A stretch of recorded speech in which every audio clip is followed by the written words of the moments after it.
The team at Beeman Well Drilling is like a great football team. They work hard, they work as a team, and they play to win. Their reputation is second to none, and they proudly call the White Mountains their home, even though they complete projects throughout the entire southwestern United States and beyond. No project is too big or too small for Beeman Well Drilling, so when the time comes for you to punch a hole in the ground, remember the White Mountains' top well drilling team, Beeman Well Drilling.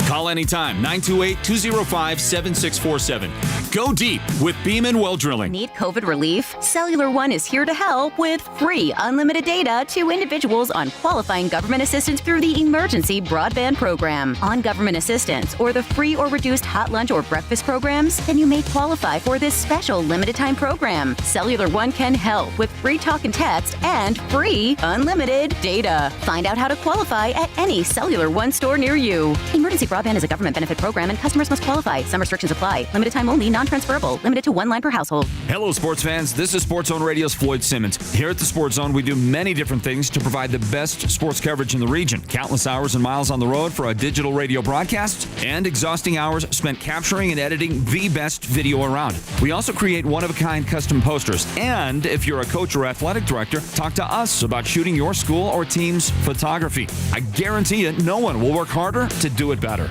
Just go to our website and look for samples or call us for details. The number to call is 928-358-7905. Again, that's 928-358-7905.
This is Sports Zone Radio. Champions play here at Sports Zone Radio.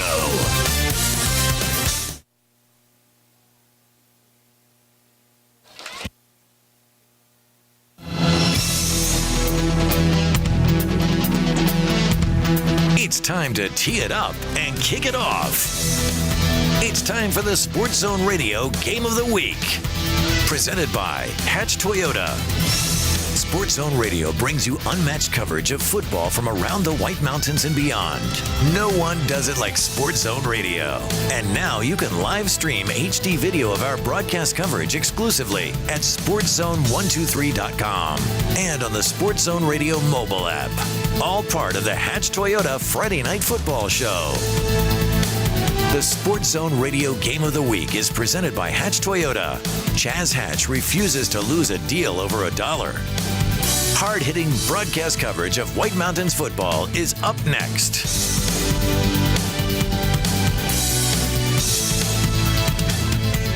Now, let's take you out to the field and join our broadcast team for tonight's Sports Zone Radio Game of the Week. Hey, folks, welcome in as we get you going here. And we are a minute into our broadcast of tonight's Sports Zone Radio Game of the Week presented by Hatch Toyota. And after a gain of 5, then a gain of 3, the Sholo Cougars are starting to move the ball early against the Round Valley Elks as we welcome you into the broadcast. Floyd Simmons on the play-by-play call, and stepping in, sitting in with us for at least a portion of our broadcast tonight is the head coach of the Blue Ridge Yellow Jackets. So familiar with these teams and these programs. His name is Jeremy Hathcock, and Coach Hathcock, I want to welcome you in as we watch a burst around the right side. And there is a great demonstration of some outstanding speed, but a run that is probably coming back. A run for Ryan Kishbaugh. As you watch on the replay, he accelerates. This is coming back on we think, a holding call. It'll come back the other direction. Again, my name is Floyd Simmons, and let me welcome in Jeremy Hathcock into our broadcast. Coach Hathcock, thanks for being here as we see the indication of a hold. How you doing? Yeah, good, Floyd. Thanks for having me, man. Usually when you see tosses like that go untouched, there probably is some dirty laundry on the floor, but just pretty amazing to see how fast Kishbaugh was right there in his acceleration. Yeah, unquestionably, and that is going to be something that Sholo will try to feature not just tonight, but all the time. And one of the fastest guys. I know that previous coaching staff here at Sholo considered him the fastest guy in all of 3A football last year when he was a sophomore. Here is Sholo working on 1st and 15.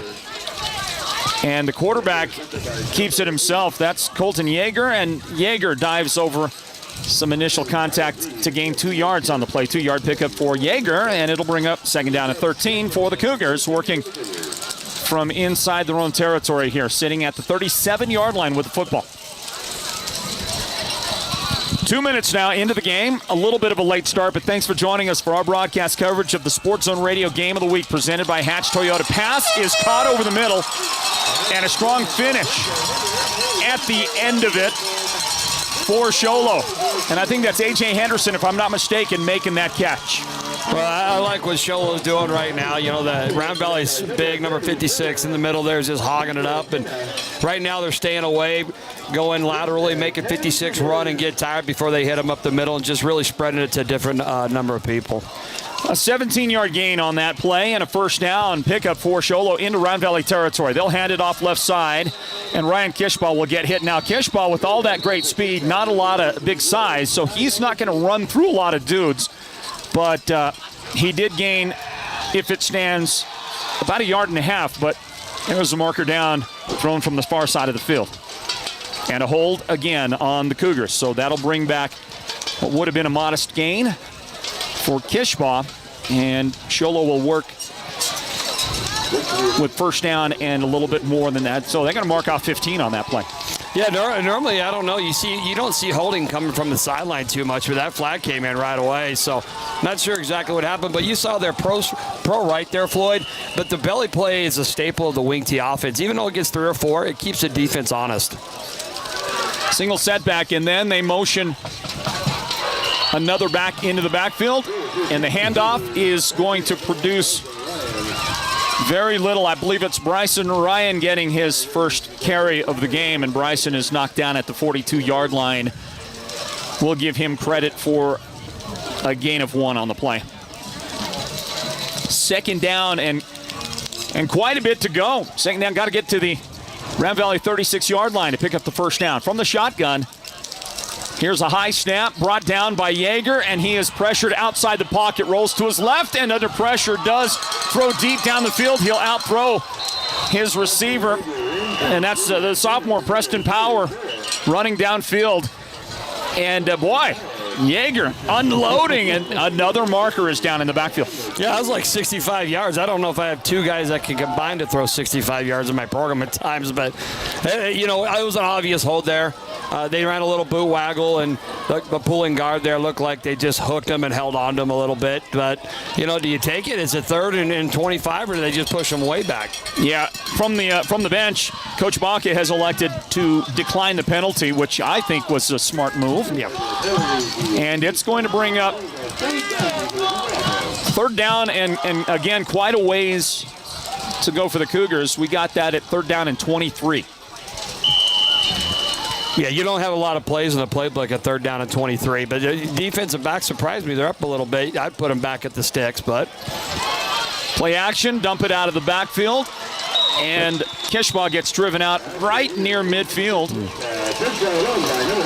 And we'll see where they mark him right at the 50, so how about a 7-yard gain on the play?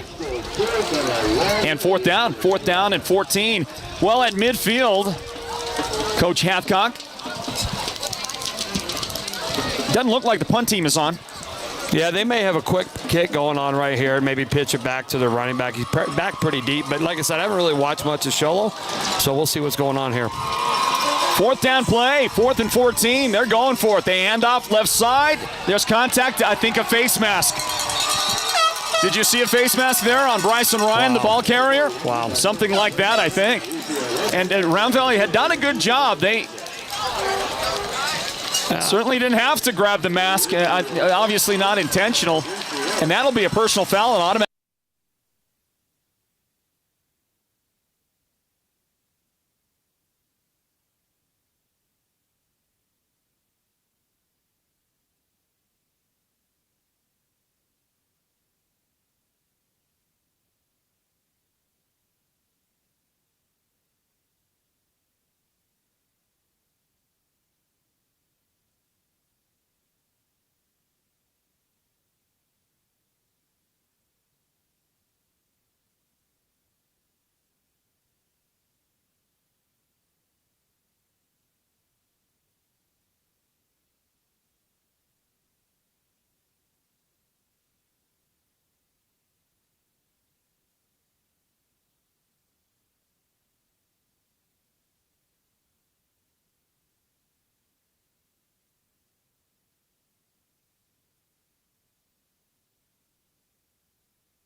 You know, that was just a little 2-receiver route, little rollout 2-receiver route on 1st down.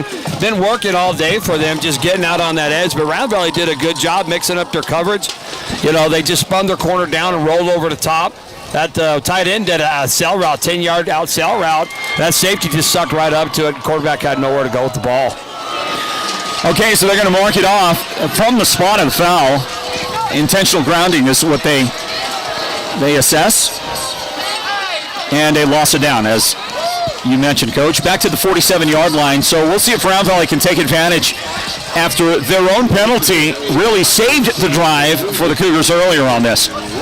Well, a long way to go. Got to get to the 18-yard line. It is second and, let's see here. Second and 28, I think. Second and 29. Yeah, and Round Valley still has 7 defensive players in the box right now in this long game. Give left side, Bryson Ryan. He is going to try to get lower than the defender, who actually got those pads down and made a nice tackle on the sideline against a much bigger customer running the ball, Nico Pena, with a great defensive play. Yeah, Round Valley did a pretty good job. They understand where they're at. They forced it outside and bounced it. Corner did his job, came up and field. Safety was over the top just in case. 6-yard gain on the play. So bring up third down and about 20. Let's see here, 23? Country mile. 24 maybe, yeah. Quite a ways to go. Fake it. Yeager rolls out to the right. Thought about running it. Bounced it. Chase being given on the far sideline. He is driven out of bounds on the Round Valley sideline. And yet another flag is thrown. That's something that Derek Simmons, sports123.com, and I talked a bit about. And that is a game like this is one that you could, it might bring a lot of infractions out of both teams. We'll see who is guilty this time. It's tough, Floyd, because, if the play is going the other way, which it was there, and it looks like there was a holding on the near side. And really, how they officiate games now, how you're supposed to. If it has nothing to do with the play, you don't call it. And you let that play go. Now, if it obviously redirected the play or anything to do with forward progress, then you call it. But right there, if it's happened on this sideline, I'm not sure why we call it. It's going to be interesting to find out what happened. It ends up being about a 6-yard gain. But it's anybody's guess if the ball is actually going to stand and stay at that position. And the official comes and calls a face mask on Round Valley. Wow. Well, there it is. And unsportsmanlike? Is that what that indication was? So it's possible that both penalties are going to be marked depending on when that second penalty, yeah, they're marking them both. Yep. So 15 yards and then half the distance to the goal line. I think it's a total of 25 yards of penalties on that play. And it puts it at the Round Valley 10-yard line. So, actually, since you count 2 penalties right there, 3 big penalties on this series committed by Round Valley. Yeah, and Sholo's even held a couple times on this, so it's been a pitifully laden series. 7:58 on the clock. Welcome into the Sports Zone Radio Game of the Week presented by Hatch Toyota. And a handoff. Good stiff arm on the edge. And look at the effort to finish by Ryan Kishbaugh. He turns the Jets on, manages to keep his balance, but behind the play is another flag down. Sholo celebrating right now in the stands, but the offense staying on the field because that's a hold against the Cougars. Man, I tell you what, it's illegal. It looks like it's a legal substitution, or what is that? No, but when Kishbaugh hit that edge, Floyd, you don't see speed like that in 3A. The linemen understand all they got to do is get a body in the way and let Kishbaugh go to work, and that's exactly what he did. Well, penalties are just absolutely ruling the day right now between these two teams and this officiating crew, which does not look like a local crew to me. I don't recognize them from distance here. They may have come in and decided we're going to set the tone here for these guys. The ball back to the 20-yard line. First and goal from that spot for the Cougar offense, and they will run it power straight up the middle. Bryson Ryan with a nice gain, and Bryson takes it to the 11-yard, 9-yard pickup on the play for Bryson on what was the 10th play of this opening possession for the Sholo Cougars, and they have now burned up 4 minutes and 33 seconds of clock on their opening drive. Very unusual start to the game. Stretch play, left side, Ryan again, and he is going to battle inside the 10-yard line to about the 9. He's wrapped up and brought down at that spot. So a 2-yard pickup this time for Bryson. Yeah, I was going to say, Sholo's found something hitting those edges right now, and credit Round Valley for doing a good job. You know, the linebacker did a great job that time. The defensive end went outside. And sometimes as a linebacker, your gap may be in the D gap, but he changed his fit, got up in the C gap, made a solid tackle. Offset, backfield, they'll toss it. And that's Kishbaugh right side trying to follow the big boys up front. And Ryan does get something for his troubles out of it. And depending on the spot, 2-yard gain, 2-yard pickup on that play. Now, how about this? 4th down now, 4th and goal for the Cougars at the 7 of Round Valley. And they will spend a timeout. And we'll call a timeout as well here on the radio. Stand by, everybody. A word in from our presenting sponsor of the Sports Zone Radio Game of the Week. That's Hatch Toyota. Big one going on at Sholo High School. Don't go anywhere. Hatch Toyota doesn't have salespeople.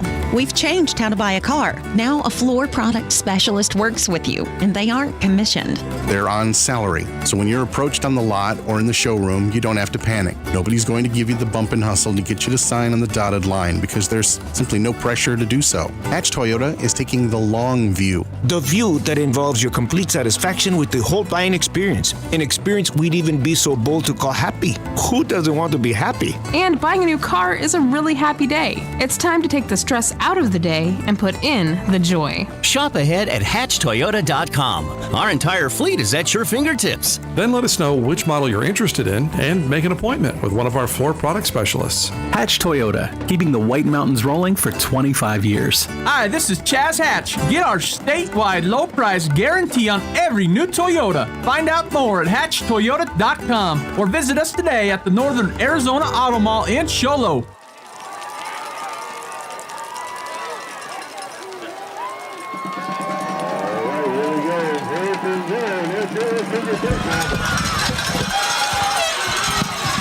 Hey, everybody, welcome back into it. And you can see out on the field, the Cougars line it up, 4th and goal on the right hash. And they're at the 7-yard line of Round Valley.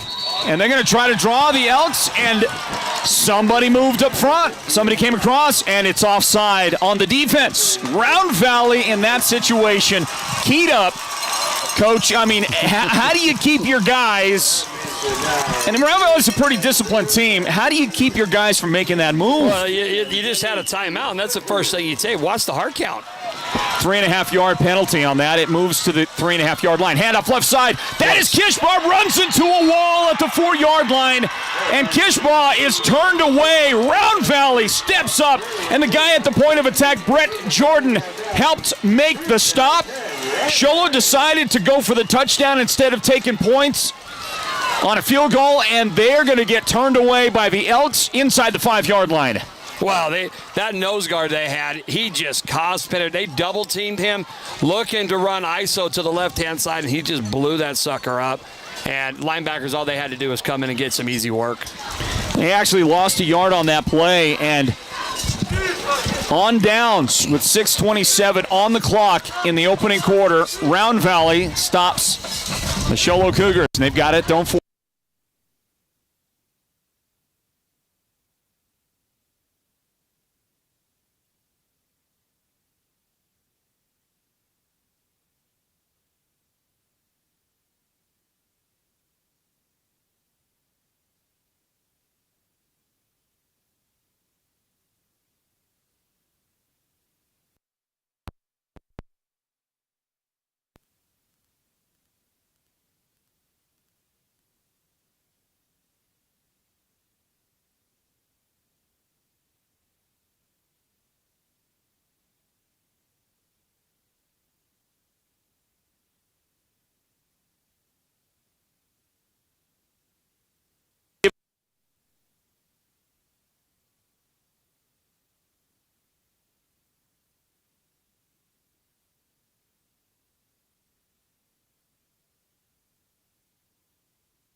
Well, I think one of the other guys that got in on the tackle, if I'm not mistaken, was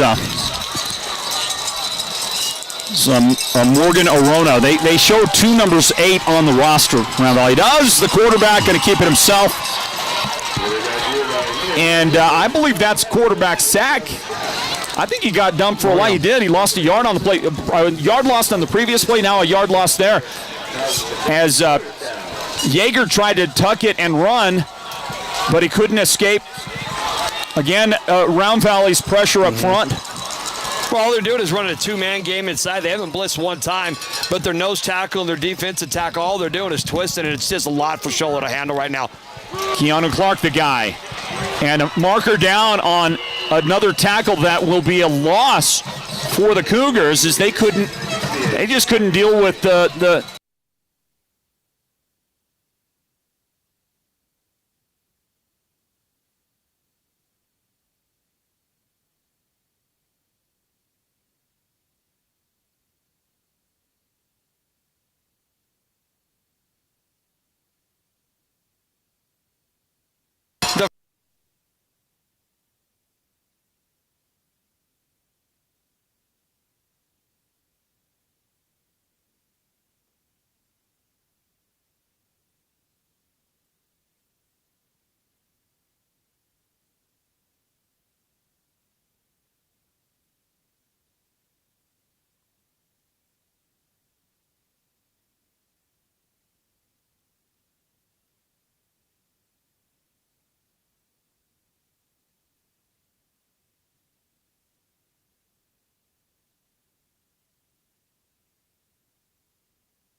penalty marks it back for Sholo. They're looking at 4th and 22, I think, is the situation. And a high snap and a low kick. And this one's returnable? No. That's going to take another bounce. And, hey, this one actually turns out better. Turns out better for Sholo as they're able to get a roll that goes all the way to the 26-yard line. So, you march yourself back on the penalty, and you get another net. They netted another, 11 yards on the punt. Well, I'll tell you, it's tough because if you look at the wind is gushing at their back right now, and they got fortunate. That was only a 35-yard net, I think, before. But what was it, a 50-yard punt right now? So anytime you have the wind blowing behind your back, you got to be careful of accepting those type of penalties. Of course, it's easy to say now that it's all done, but that's just true. You got to find out where the wind's at, especially up here. Well, you make a good point because we haven't talked much about the fact that the wind is blowing very heavy north to south here at Sholo High School.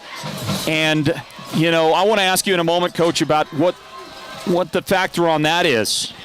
These two teams. Here's a handoff, left side, Seth Wiltbank. Wiltbank will dump in back in, and he is brought down, bracketed out there by a couple of those Sholo defenders. Well done. Ryan Kishbaugh was in on that tackle. I didn't see who was at the point of attack, but no gain on the play. As we take a look at the replay, we'll maybe get a good idea who the first guy was.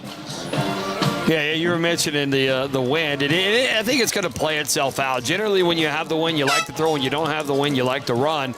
But right now, we haven't seen Round Valley throw just yet. And just like you said, they're a big RPO team, but it looks like they're covering down right now, running cover 0 right now, putting everybody back. And that's why you had that big run before, Floyd. One seam and you're gone. I mean, there's nobody back, right? There was no safety over the top. Timeout, by the way, called.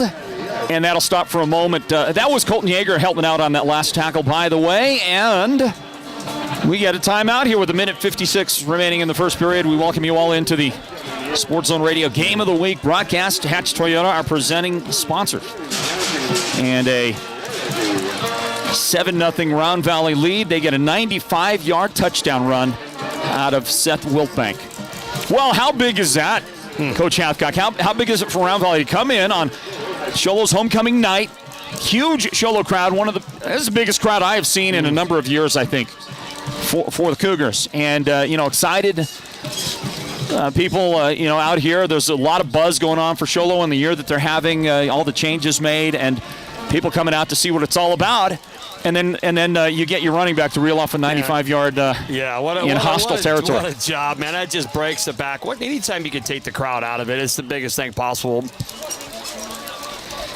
Well, defensive adjustment now. There is a safety back for Sholo here. And play action.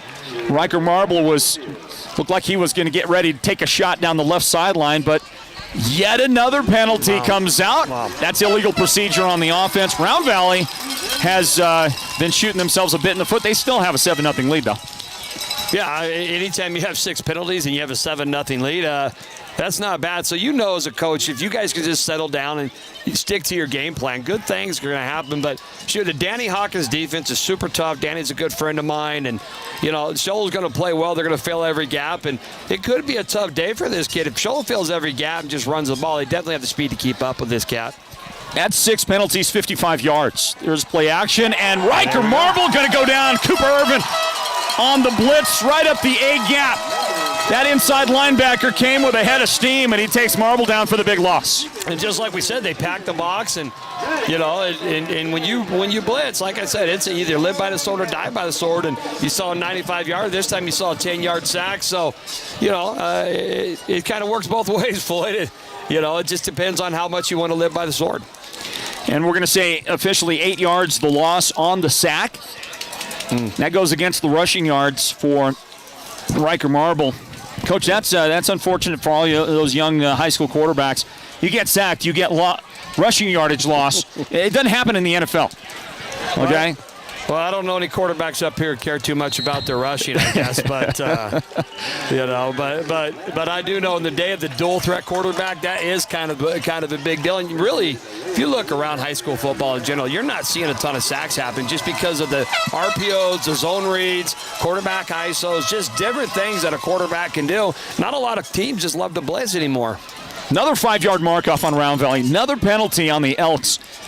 And they're going to take the snap inside the 5-yard line. Give left side to Seth Wiltbank, and he breaks a couple of tackles, and Seth turns that into a 12-yard gain, brought down at the 20-yard line. So we got a whole chunk of that penalty yardage brought back on that. Well, did you see that run by him? Obviously I know it was a run where Sholo was playing, cover 2 defense right there, but just a dip kind of in release and keep his shoulder square and accelerate full speed. That's a really talented running back. The other thing I noticed about that play as I was watching the replay there in slow motion is that Round Valley wasn't pushing anybody off the ball, really. They're just getting in the way of guys and making it difficult for Sholo to find anywhere a seam to make a play. And by the way, with 30 seconds remaining in the quarter, another timeout taken. Well, that's the beauty of running a zone offense. It's not the Blue Ridge. The whole thing is we run smash mouth. I think Blue Ridge invented the wing tee or something. In 1955. But when the Delaware wing tee was invented at Blue Ridge. Yeah, you got Delaware wing tee, and Paul Moore was next with that stuff. But which I was a great part of that tradition, thankfully. But when you're running that zone scheme, it really hurts blitzing style offense because all you're doing is hitting that gap and control your man and driving forward. And you got a talented running back. You just let him be patient. Kind of like that Le'Veon Bell where you give him the ball, kind of dances in the hole like a Breece Hall as well from Iowa State that just sees it, and all of a sudden it just opens late and he just bursts through the hole. It's exactly what happened up top there. So, like you said, if Round Valley could calm down and just settle down on these penalties right now, they're having a successful run game. As much as they have hurt themselves with penalties, they've got to feel so fortunate, and they're going to punt here on 4th and 16, by the way. They got to feel so fortunate. Oh, they're faking the punt. Nope, it's the rugby kick, and that's not going to work out too well. That's going to angle out of bounds at about the 38-yard line of Round Valley. That is only a net, I got that about a net 18-yard punt. And Sholo's got great field position to take over their 3rd offensive possession of the game. Final 23 seconds of the first quarter. Round Valley up 7-0. Well, look for Sholo to take a shot here. Like I said, with the wind. I know Carlo, we've had some battles together in the past, and he loves to sling it as we've shown. But you want to take advantage of this wind because you definitely don't want to be thrown into it. Yeah, that's the thing, right? We hadn't really talked about yet again, and that is that field position and the direction that you're traveling right now. Ball at the 39-yard line of Round Valley. They'll option it right side. Toss is made. Bryson Ryan does a beautiful job to battle back to the line of scrimmage when he probably should have been dropped for a 5-yard loss. Boy, great job by Bryson as Round Valley again closed it down right at the start. Well, one thing you're seeing from Round Valley, they're sure tackling. You're setting the edge, it cuts back, and there's layers of defense. Everybody's just doing their job. It's fun to watch. If you're a defensive coach, they're just playing base D. They're getting after it. They know their assignments. They're setting edges. They're anticipating the play. It's fun. And that's going to bring us to the end of the first period, everybody. It's been a great one, a spirited one. A lot of penalties out there in a very, very physical matchup tonight here at Sholo High School. Stand by. We're going to get a word in from Hatch Toyota on the Sports Zone Radio Game of the Week. Second quarter on the way. Round Valley on top, 7-0. Hatch Toyota in Sholo has joined forces with several lenders for a special savings event. It's the $39.95 Vehicle Acquisition Sale. Choose from hundreds of cars, trucks, SUVs, and vans. All you pay is the $39.95 acquisition, and then start making the payments. These vehicles have been acquired at incredible savings from local trades, banks, credit unions, lease companies, as well as other dealer inventory. Hundreds of vehicles are on display at the massive Hatch Toyota lot. Over $5 million worth of new and pre-owned inventory will be disposed of. Choose from Toyotas, Ford, Chevys, Hondas, Nissan, Dodges, to name just a few. All you pay is the $39.95 acquisition fee. Then take over the payments. Pick your vehicle, pick your payments, and then pay the $39.95 acquisition fee. Hatch Toyota in the Northern Arizona Auto Mall and at HatchToyota.com. Hi, this is Chaz Hatch. I won't lose a deal over $1, and you have my word on it. Approved credit cannot be combined with any other offers or discounts. Plus tax and license and dealer documentation fees. Hey, we're back into it. Welcome back, everybody. Sholo High School, the site of our Sports Zone Radio Game of the Week broadcast. And I hear a lot of, Coach, walk me through this. I hear a lot of noise coming from the Round Valley sideline as Colton Yeager was back to throw. And Trayson Merrill coming with pressure from... Well, what's happening right now is Round Valley's just lining up what you call wide 9 techniques. They're about a yard outside the last man on the line of scrimmage, and they're just beating him to the edge. And offensive tackles had a hard time kick-stepping. So the ball is, it's about a 5-yard loss on the quarterback sack, and Yeager goes down again, and it's Trayson Merrill for a second consecutive time. He sacks the quarterback on back-to-back plays. My goodness. And that is going to turn into a 5-yard loss. Yeah, look at Trayson coming with that broken hand and just continuing to wreak havoc in the backfield. And that's one of the few times you saw Round Valley send pressure up the middle. They definitely been sending it off the edge. They're not afraid to send 5 every single time in that underfront that they run. Here's the punt, and a 3-and-out produced by the Round Valley defense as the ball rolls dead. And Round Valley go back on offense. But Coach, if I'm not mistaken, on that 3-and-out that Round Valley's defense just produced, they dropped Sholo for a loss every single play. There was the 2 quarterback sacks, of course, but I think that Bryson Ryan carry on the first down of the sequence, I think he might have lost a yard or 2 on that play as well. Well, that all comes back to just coaching and putting your guys in the right spot, because you saw, man, the edge at Floyd has been open all night long. For the most part for Sholo, but they made a nice adjustment, and they just all of a sudden they just bring their outside backer up on the weak side where they've been hurting them on toss, and then it forces you into a pass situation where you're just a little bit outmanned tonight. So at 10:42 on the clock, Round Valley takes over, handoff left side, and Seth Wilbank hurdling a defender, almost found himself in the open field again. There's another marker down behind the play, and we'll see if Round Valley is once again flagged on this one. Well, the Elks, they are flagged. They just can't seem to get out of their own way.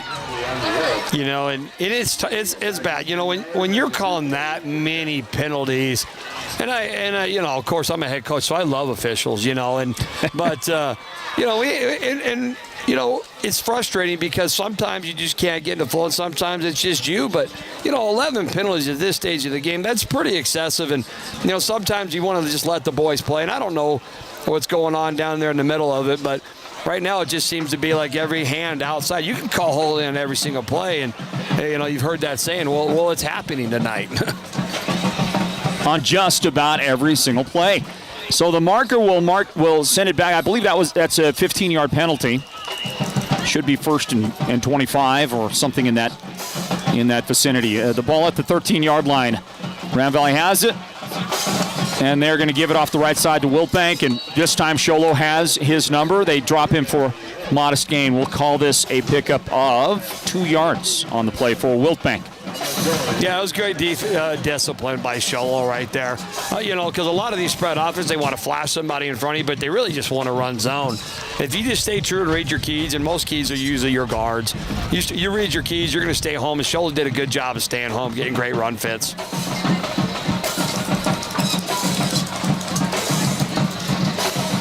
Coach, I want to prepare you for my next question at our next stoppage of play. That question is going to be, I'm going to ask you about a young man that plays football at Iowa State University.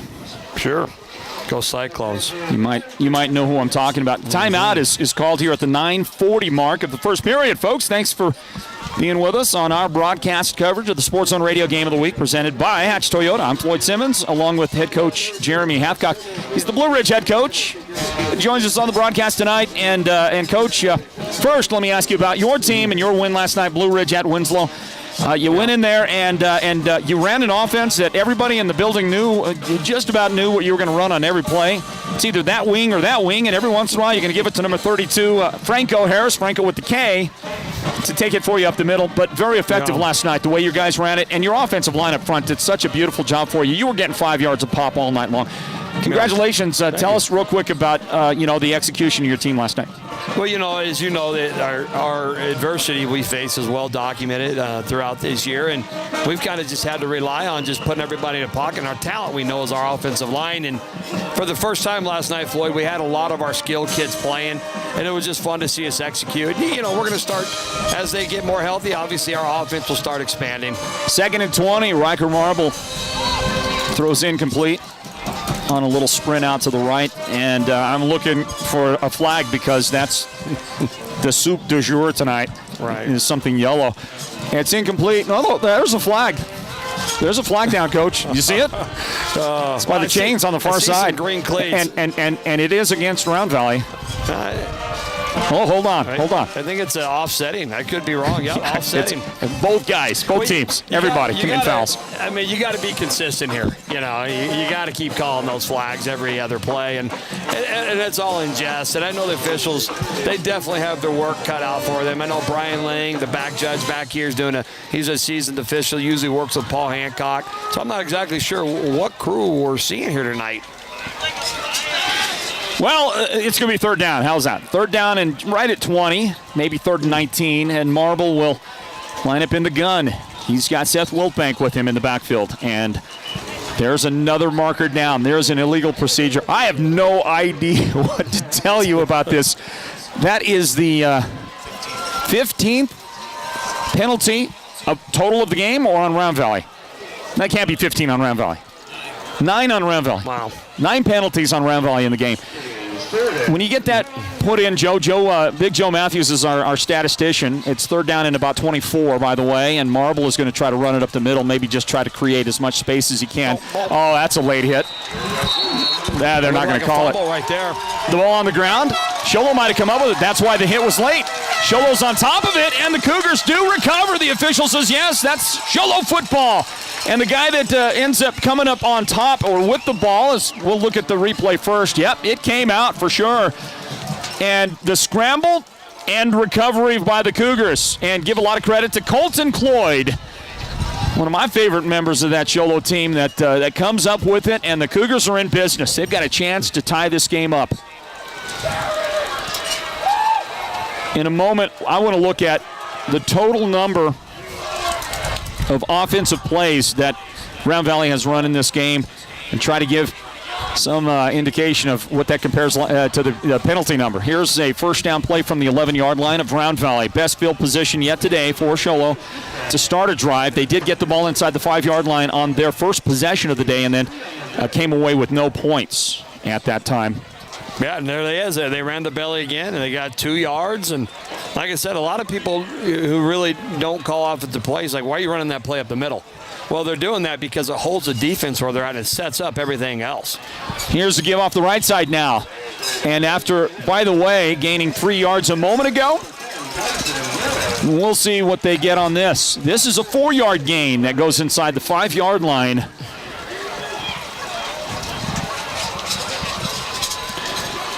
Ball inside the 5-yard line. It'll be third down and 3 for Sholo.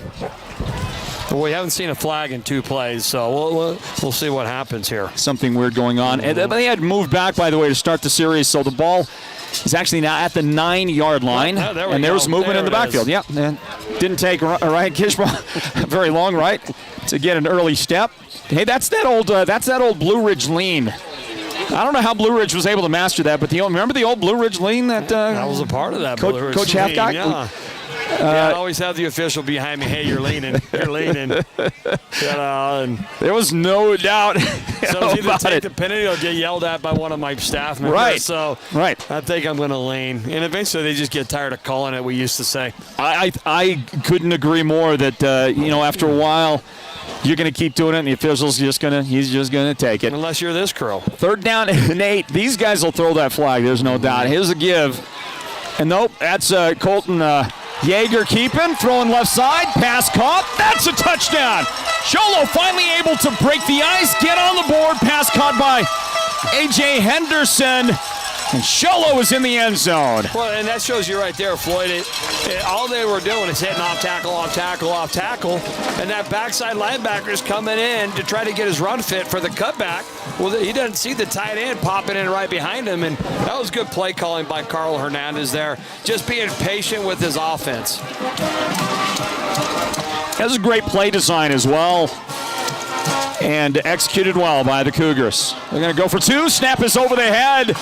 And it is going to get picked up by Trayson Merrill as he summarily shoves the quarterback out of the way. Trayson all over that field defensively tonight for Round Valley, and after the failure to convert the point, the lead is going to remain Round Valley's. They are in possession. 7-6 right now. Close game, great game going on here in the first half of this game at Sholo. The Sports Zone Radio Game of the Week presented by Hatch Toyota. Stand by. The team at Beeman Well Drilling is like a great football team. They work hard, they work as a team, and they play to win.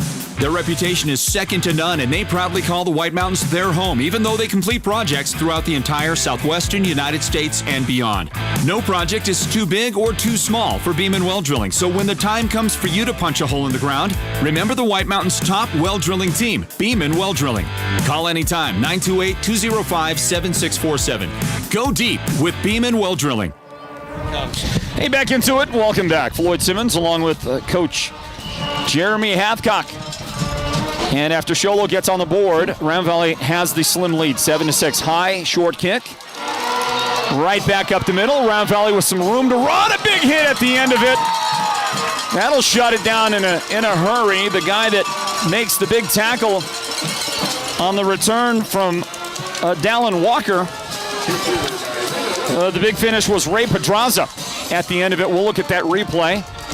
Walker straight up that middle. Pedraza angling in and turns him off pretty quick at that point. Yeah, what a great hit that was. And, usually we always say when somebody stands you up, second person got to come in for the kill shot, and that's exactly what Sholo did. But good field position after that return by Walker, and Round Valley is out to their 42-yard line to start this series with 8:06 on the clock in the second quarter. The Mountain Mobile Auto Glass halftime report comes up at the break. I'm going to give it, and nowhere to go for Seth Wiltbank. Cooper Irvin led the way with deep penetration from his linebacker spot, and a loss on the play of 4 yards for Wiltbank. It's a good defense by Danny Hawkins. I mean, when I'm looking at Round Valley right there, they're trying to run that outside stretch play, but, defense always wants to be +1, which means they want to be one more defender within the box should they have offensive guys. And that's exactly it. When they run that outside stretch play, if you can just do a good job staying in your run lanes, you're going to have a good night. A.J. Henderson helping out on that tackle after he scored the touchdown a few moments ago. 2nd down and 14 now. And they're going to give Wiltbank trying to escape. And once again, Henderson is there. He is patrolling all across that front line. And he is able to limit Wiltbank's efforts there. 8-yard gain on the play. Give credit as well on that defense to Zane Engel. I haven't seen him come back to that 95-yard touchdown run play too much. We like to call that, it's basically counter tray. They pull the guard, lead the H-back behind it, and then the running back just hugs it, and they really haven't done that since. They've been running a lot of inside-outside zone, which is fine, but in order to if you're going to be +1 on defense, you have to add one on offense, and usually that's by pulling a guard or pulling your H through. 3rd down and 13 is the set. Sophomore quarterback Riker Marble back to throw. And he's going to let it go down the left sideline. He was looking for Wiltbank, and it's too long for him. These quarterbacks keyed up tonight, Coach. They're out throwing their guys all night. Well, I tell you, that's pretty wide open right there. And let's be honest, sometimes you see a dude that wide open, a young quarterback's going to get fired up about it, and he sure did. So the punt team returns to the field for the Elks. 6:34 on the clock here in the second quarter. Yeah, I'm just shocked at how he got loose on 3rd down and 15 like that right up the sideline. I think the quarterback was just as shocked. Here's a bouncing snap. Pretty good kick, actually. And that's going to take a bounce up into the hands of Kishbaugh from the 21-yard line. Ryan trying to get that afterburner lit. And he is able to take it across the 40-yard line. Good field position. Going the other direction now. At their 42-yard line, Sholo takes over. I'm going to pull up from the back end, from the way back when we used to be here at Sholo. And he looks like a young Trell Pramar. Trell Pramar was player of the year for Sholo, led us to an undefeated state championship. And every time he got the ball, he was deadly. He was just not one person really could bring him down. He was only 160 pounds. And this kid with his acceleration and vision is it's kind of like a flashback for me, Floyd. Hey, we had a scoring, by the way, update a few minutes ago from Payson. And that score may have changed by now. It's about 10 minutes old, but it was 12-10 in the second quarter. Snowflake in front of Payson, 12-10. Wow.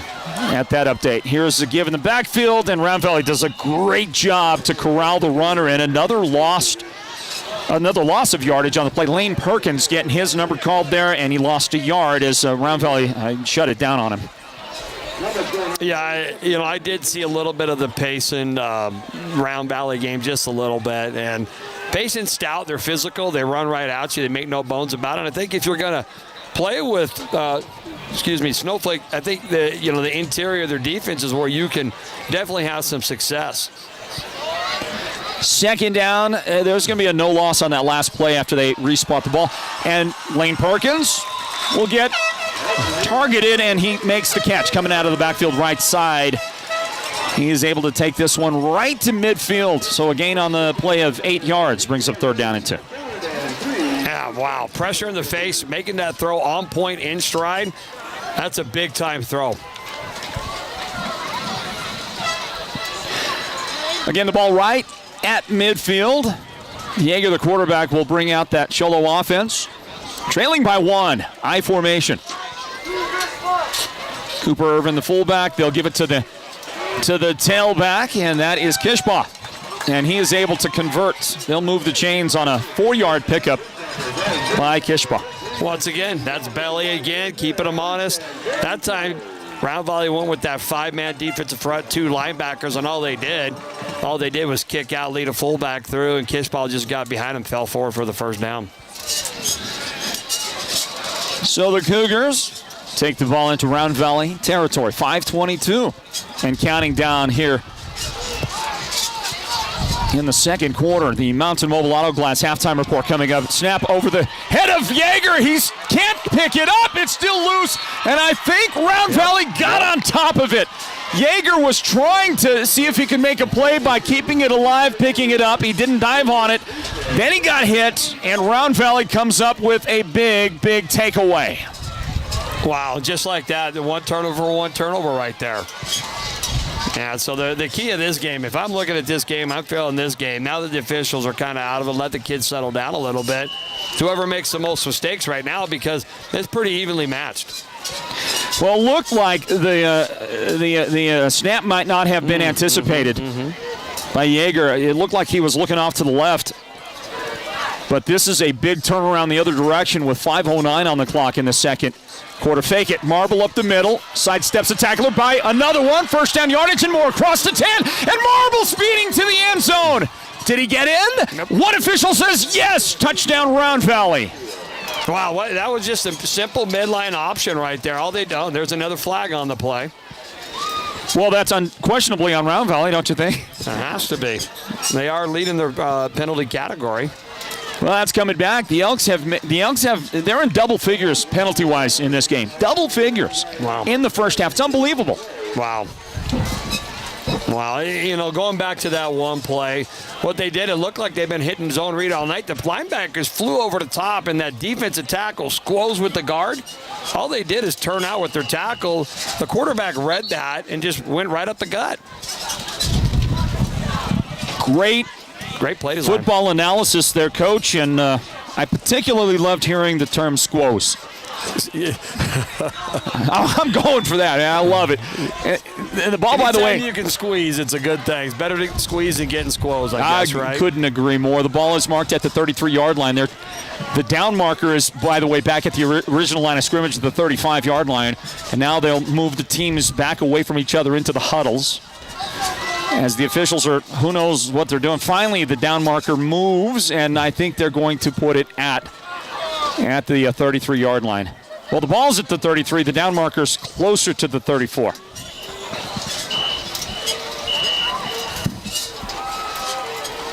But I'm not sure that Round Valley cares much about that. They reeled off a terrific play on that quarterback run. We'll see what they go to now here on 1st down. 1st and about 8.5 after they marked off the Round Valley penalty. Fake it, Marble keeps around the left edge. He gets a great seal block from outside, and that's going to be a block in the back by the receiver.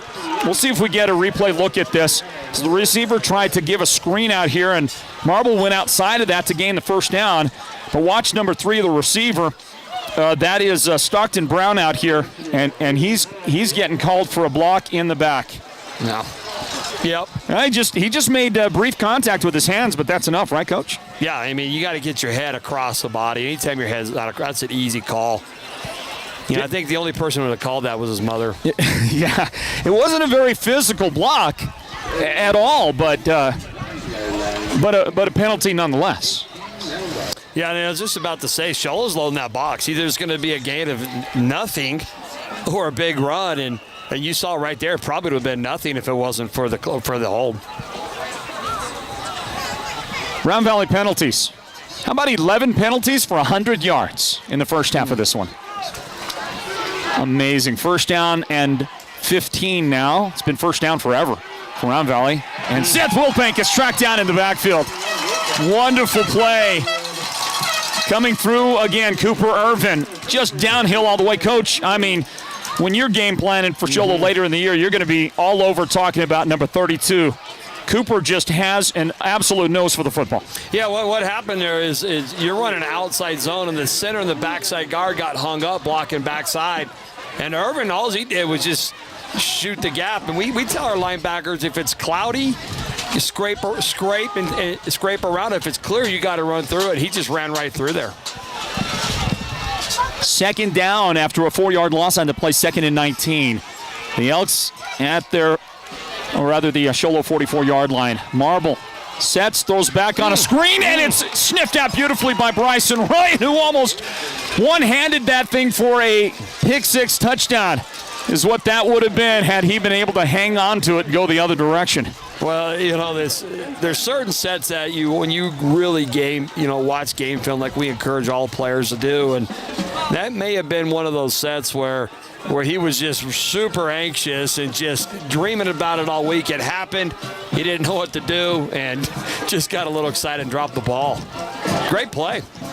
Well, it's like dreaming about asking the prettiest girl out to prom, and when you ask her and you get so nervous. And have you ever done that? She says yes. And look at this. If they throw a middle seam here. Pass out. Look at this. Right down the middle. Look at that. And he had a man, but Marble out throws his receiver again. And these two quarterbacks have just been, I guess the adrenaline too high, as this one is incomplete, intended for Stockton Brown. I think that was Stockton he was looking at.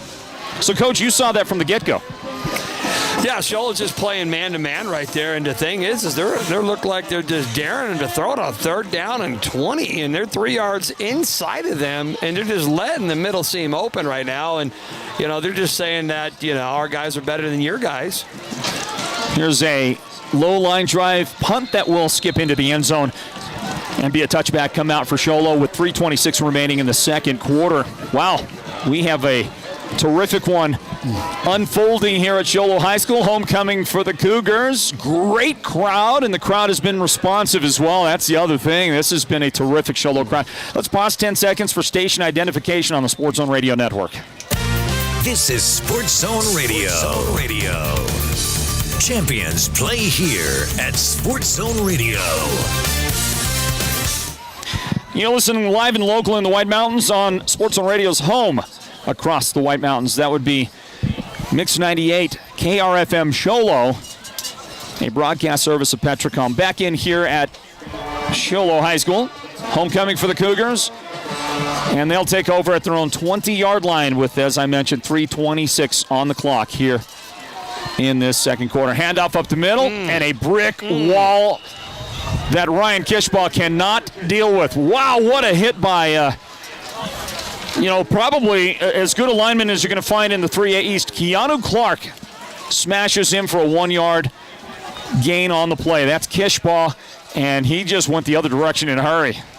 Yeah, what happened there is that that defensive tackle, 2 people were blocking him. He held the line of scrimmage, was freed up his linebackers to make that play.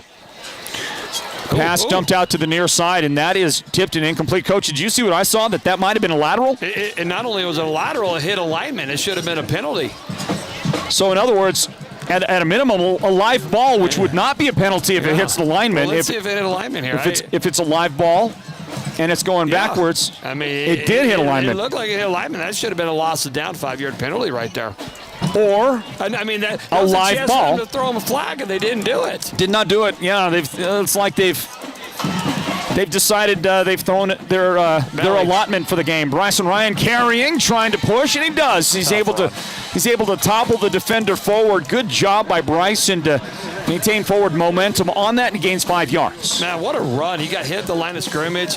Great stiff arm, high knees, ball nice and tight, just exactly what you want.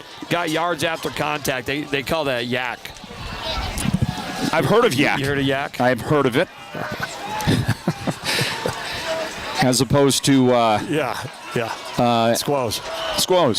Yeah, well, the snap and the punt is not going to unfold because it's been a while since we called a penalty, so we needed to toss a flag here and move Sholo back 5 yards. Well, on cue. Look who's in the audience right in front of us. I don't know if you can hear us. That's Hank Ash. He's the owner of our radio stations. He lives in Georgia. He's out here on business visiting the stations. He can't hear us right now, but that's Hank. That may be the first game he's attended out here in the White Mountains. Sholo wants to punt, and they're going to just get one away. Coach, how do you like it? Always dangerous when you're doing that rugby style thing. You roll out a little bit and then decide at the last moment to punt it away. By the way, Round Valley's going to get great field position right here, and Sholo left them with quite a bit of time. How do you like that, Coach? How do you? Well, actually, I love the rugby style punt. The one thing, and I've had to be candid, that I found out about coming to 3A East as opposed to where I have been is you don't really get all the time in special teams you want. And when you're running that rugby style punt, a lot goes into it because usually you're on or gap inside, and sometimes those gaps gets mixed up by the way they send their blitzers. So I might have sent you a text message about special teams a couple of weeks ago. Here's the fake handoff. Riker Marble, the quarterback, gets hit in the backfield. These two defenses are just manning up out there. Cooper Irvin, again on the tackle at the point of attack, and he forced Marble into a yard loss on the play. Well, Sholo knows who they are defensively. You know, they make no bones about it. They're little, they're quick. They just fly around. Those linebackers are super fast. They got a ton of speed up front, and they're just saying, here, you know, we're quicker than you. I know you guys are big, but we're going to get in those gaps. We're going to let our linebackers make plays, and that's exactly what's happening. So 2nd down and 11 is the situation for Round Valley. They're down to 1:40 remaining in the half. Round Valley does have a timeout, and the sophomore quarterback will try to throw. He's got a man down the middle, wide open, pass caught at the 20-yard line, tackle made inside the 15. Wide open, Stockton Brown split the safeties. They have, was that 2 over the top, Coach? And boy, what a big play. Yeah, it looked like 2 over the top, but really they're run fitters right there. And you got to give a lot of credit to that running back. And what a difference maker he is because they had their eyes on that running back the entire time. And that slot just ran right by him. Well, outside the 95-yard run by Seth Wilbank, he really has not been a factor at all this entire first half. So Sholo's done a very good job to adjust, play him well, but it's provided a couple of opportunities. And for once today, one of these quarterbacks is able to connect, and it's Riker Marble to Stockton Brown. 30-yard gain, by the way, on that last play. Marble keeping, fighting, battling, and he'll maybe get back to the line of scrimmage. No, the official on the near side says he lost a yard on the play. 1 yard back to the 13-yard line. The clock counting down at 51 seconds right now. Yeah, all that was a zone keep, and they ran a zone right and just sent the H-back to kick out the defensive end, but the linebacker stayed home once again, read their keys, and played disciplined defense. 2nd down, 11. Round Valley in the red zone. Can they cash something in right here? They'll give it to Wilbank. He's got a block on the edge, but that is quickly shut down. Good speed coming up, forcing the run. That's Ryan Kishbaugh getting the ankles and bringing him down. Well, how do you stop a good running back? You make him run laterally. You know, the minute he turns his shoulders up, it's dangerous. Another yard loss on the play. -1 there, 3rd down and 12. Round Valley has elected to spend their final first half timeout. Just a great job by Kishbaugh. Get outside the block. Round Valley trying to seal off on that edge. 25 seconds remaining in the half. I'm really impressed with the tackling going on here tonight, and it's not surprising to me. You got two undefeated teams that are geeked up, ready to play. They've definitely put it on a lot of teams this year, and part of that is because they have high-powered offense, and part of it is because their defense does what they're supposed to do. When a defense does what they're supposed to do, you give your team a great chance of being successful, and that's why you're seeing a knuckle dragger tonight.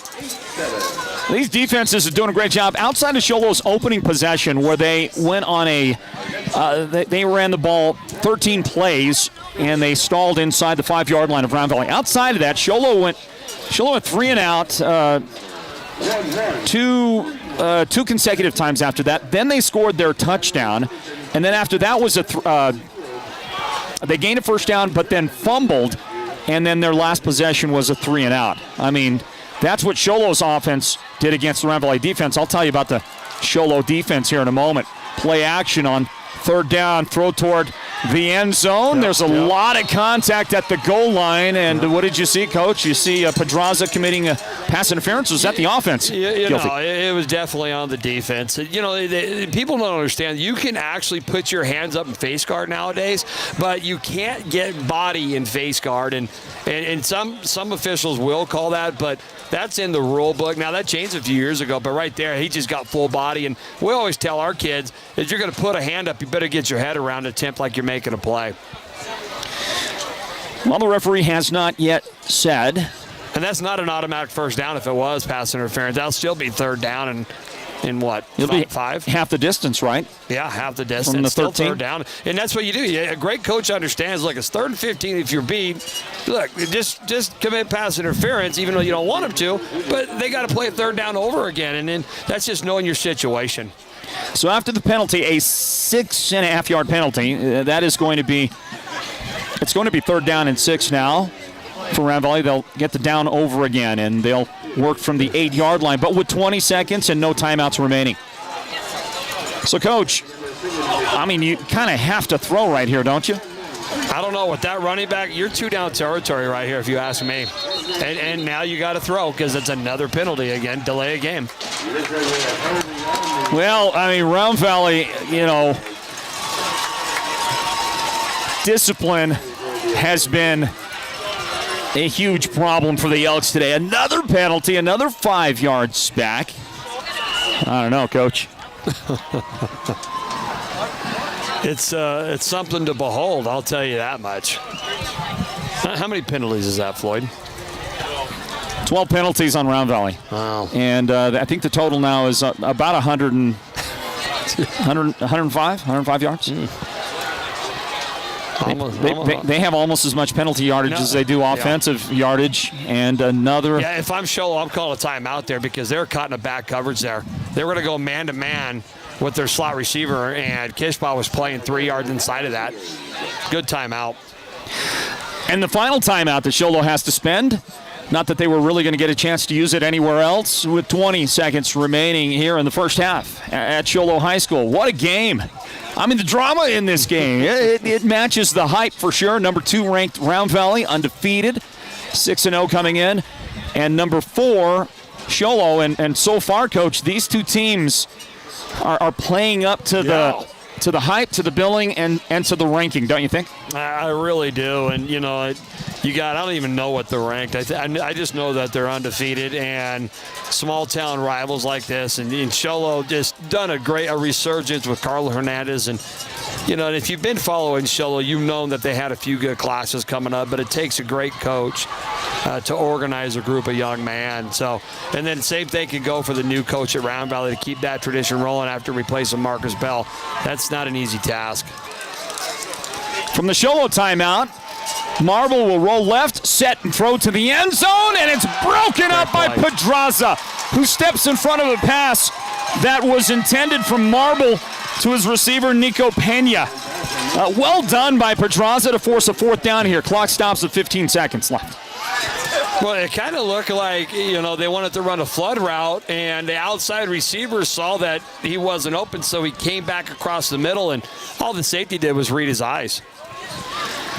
Closing out this first half, we've got a scoring update from Payson coming up in a moment. Well, I'll just give it to you now. 18-10, Lobos in front midway through the second quarter. Now the Elks are going to line up to attempt a 30-yard field goal and try to add to a 1-point lead. Kick has plenty of distance to it, but it's wide to the right. The kick is no good for Round Valley. Kevin Flores out there trying to nail it. He hit the ball well. He just pushed it some, and the Elks are denied points. Sholo's got to consider that something of a moral victory. Time stopping here with 11 seconds remaining in the first half. Yeah, that was a big-time stop. You get your offense out here, take a knee, get back in and regroup. Once we settle down and all these penalties go away, somebody's going to start to assert themselves. And right now, it looks definitely like, the aggressor generally has the more penalties. I mean, that's just the truth. Everybody used to say, oh, it's the officials trying to make the game even when somebody's blowing somebody out. Well, the reality is the reason why that's happening is because you got a more aggressive team, and they're just pushing kids around, and hands and elbows go, like I talked about earlier, where they're not supposed to go sometimes. Sholo takes a knee. You might have expected that, and that'll bring us to the end of the first half. Wow, what a game we got going for you, everybody. Homecoming for the Sholo Cougars. They trail by 1, 7-6, Round Valley in front. And you can expect a lot more of the drama to continue in the second half coming up. But we'll break it down on the Mountain Mobile Auto Glass halftime report, which is coming your way next here from Sholo High School, everybody. Great to have you with us. Broadcast coverage of the Sports Zone Radio Game of the Week presented by Hatch Toyota, and the halftime breakdown on the way next.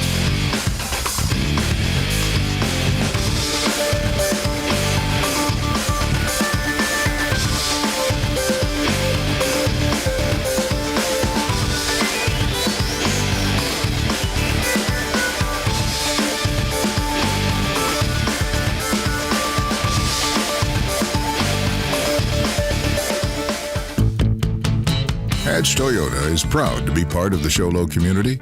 Owner Chaz Hatch was born and raised in the White Mountains and is a Sholo High alumnus. He knows that local businesses are the lifeblood of a community. So Hatch Toyota takes pride in our efforts to be responsible citizens by being a consistent supporter of nonprofit organizations, schools, and local charities whose efforts benefit our local residents. Hatch Toyota provides jobs for your neighbors, purchases from local businesses, and pays local taxes to support schools, first responders, local arts, and children's sports. Whether you live in Sholo, Pinetop, Alpine, or anywhere in the White Mountains, this is where the dollars you spend with us go, back into the community. So when it's time for the purchase of a new or pre-owned vehicle, come to the dealership run by your neighbors that support your community. Hatch Toyota in the Northern Arizona Auto Mall and at hatchtoyota.com. Keeping the White Mountains rolling for over 30 years. The team at Beeman Will Drilling is like a great football team. They work hard, they work as a team, and they play to win. Their reputation is second to none, and they proudly call the White Mountains their home, even though they complete projects throughout the entire southwestern United States and beyond. No project is too big or too small for Beeman Well Drilling, so when the time comes for you to punch a hole in the ground, remember the White Mountains' top well drilling team, Beeman Well Drilling. Call anytime, 928-205-7647. Go deep with Beeman Well Drilling. The month of October is Breast Cancer Awareness Month, and Summit Healthcare is offering this reminder to schedule your annual mammogram. In fact, Summit is making it simple, easy, and affordable with this special offer. 2D mammos are just $99 now through the end of October. Purchase your voucher at mdsave.com. A physician order is required. To schedule your mammogram, call 928-537-6554. That's 537-6554. Your 2D mammogram is just $99 now through October 31st at Summit Healthcare. Insurance is a must, but that doesn't mean you must go broke just paying for it. Contact Joe Bjorn State Farm Insurance for a game plan on saving more of your money. Joe and his team offer home, life, auto insurance, and more. With Joe as your insurance quarterback, you'll score big each and every time. And with State Farm cheering you on, how can you lose? Joe Bjorn State Farm Insurance, providing blanket coverage of the entire White Mountains. Call Joe at 928-536-7101. That's 928-536-7101. What do tickets to the Willis Farm in Snowflake, tickets to the National Finals Rodeo in Las Vegas, and tickets to see Brooks and Dunn and Reba live in concert all have in common? Well, this month, when you use the experts at Mountain Mobile Auto Glass to replace your insured windshield, you have a shot at getting them all. This month, everyone who gets an insured windshield replaced gets 2 tickets to the Willis Farm Haunt, Night of Pestilence. And then your name goes in the hat to be drawn for an escape to Las Vegas, where you will have lower level premium tickets to the December 11th championship night of the National Finals Rodeo. And fantastic tickets that same weekend to see Brooks and Dunn and Reba live in concert on their last tour. Call Mountain Mobile Auto Glass and Tint today, 536-5972. Welcome to the Mountain Mobile Halftime. A complete first half breakdown of tonight's Sports Zone Radio Game of the Week broadcast. This is the Mountain Mobile Halftime.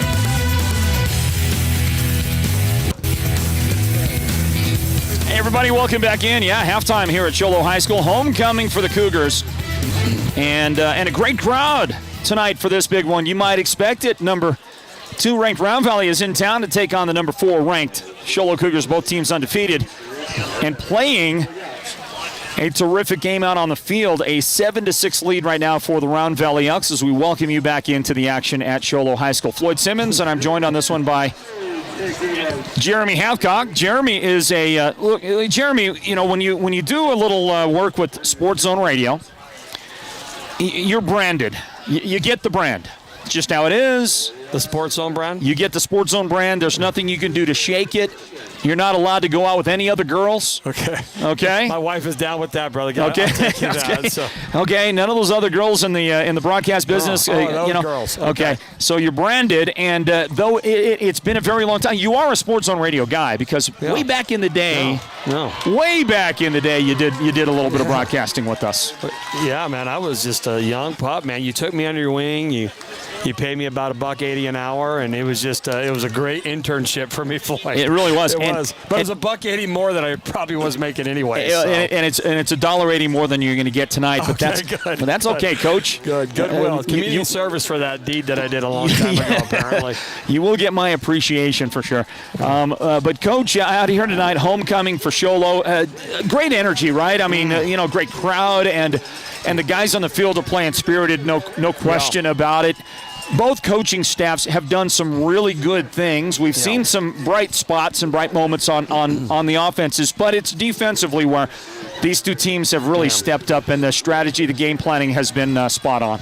Completely different styles, too. You got Round Valley, who is basically they blitz one time tonight, but they've really done a good job of changing their front. They run like what's called a under front, where their defensive tackle will play towards the tight end underneath that guard, and then they'll bring off weak side pressure. Then they run an over front where they bring strong side pressure, and it's just fun to watch the chess match. Then you got Danny Hawkins over there just saying, here we come, and then those little guys are just plugging every single guy. They're so fast off the ball, causing all kinds of issues for the Round Valley's big boys up front, and it's making that running back go laterally. And how do you stop, like we talked, a good running back? You keep him from going forward. Well, it's been just a great battle out there. Only 2 scores to account for. Let's get that scoring recap out of the way. Sholo got the ball first, and they went on a drive that consumed 5 minutes and 33 seconds. They reeled off 13 offensive plays on the series, pushing it against that Round Valley defense, and they covered 71 yards of field before they stalled at the Round Valley 3-yard line. The Elks forced a 4th down, turnover on downs, and got the ball back. 2 plays into that initial possession, Round Valley was able to reel off a 95-yard touchdown run. That's been their only score of the first half, a 95-yard run for Seth Wiltbank. The point after was successful for Round Valley, and they grabbed a 7-0 lead with 5:27 on the clock in the first period. Well, Coach, since that point, there hadn't been a lot going on. Sholo did score their touchdown, their one touchdown of the game in the second quarter at the 8-minute and 11-second mark of that second quarter. Colton Yeager with a great play design called up by his by his head coach, Carlo Hernandez, was able to hook up with A.J. Henderson on a 14-yard touchdown pass for the Cougars. 2-point conversion was attempted but not succeeded, and that accounts for Round Valley having a 1-point lead right now, 7-6. The Elks are in front. There was no other scoring, though. Round Valley threatened right at the end of the half. Now, as you look at the drive chart in this game, Coach, outside of Sholo's opening series where they reeled off 13 offensive plays, outside of that, the highest number of plays, including a punt, the most number of plays either team had was a 6-play possession by Sholo on their second possession of the game. Since then, Sholo had a possession of 4 plays, including the punt, so 3 and out. Another 3 and out followed that. They scored a touchdown, which was on the third play of a possession, on a very short field possession. They got at the Round Valley 14-yard line after an Elk fumble. But outside of that, neither one of these teams has run more than 4 offensive plays, Coach, in a series.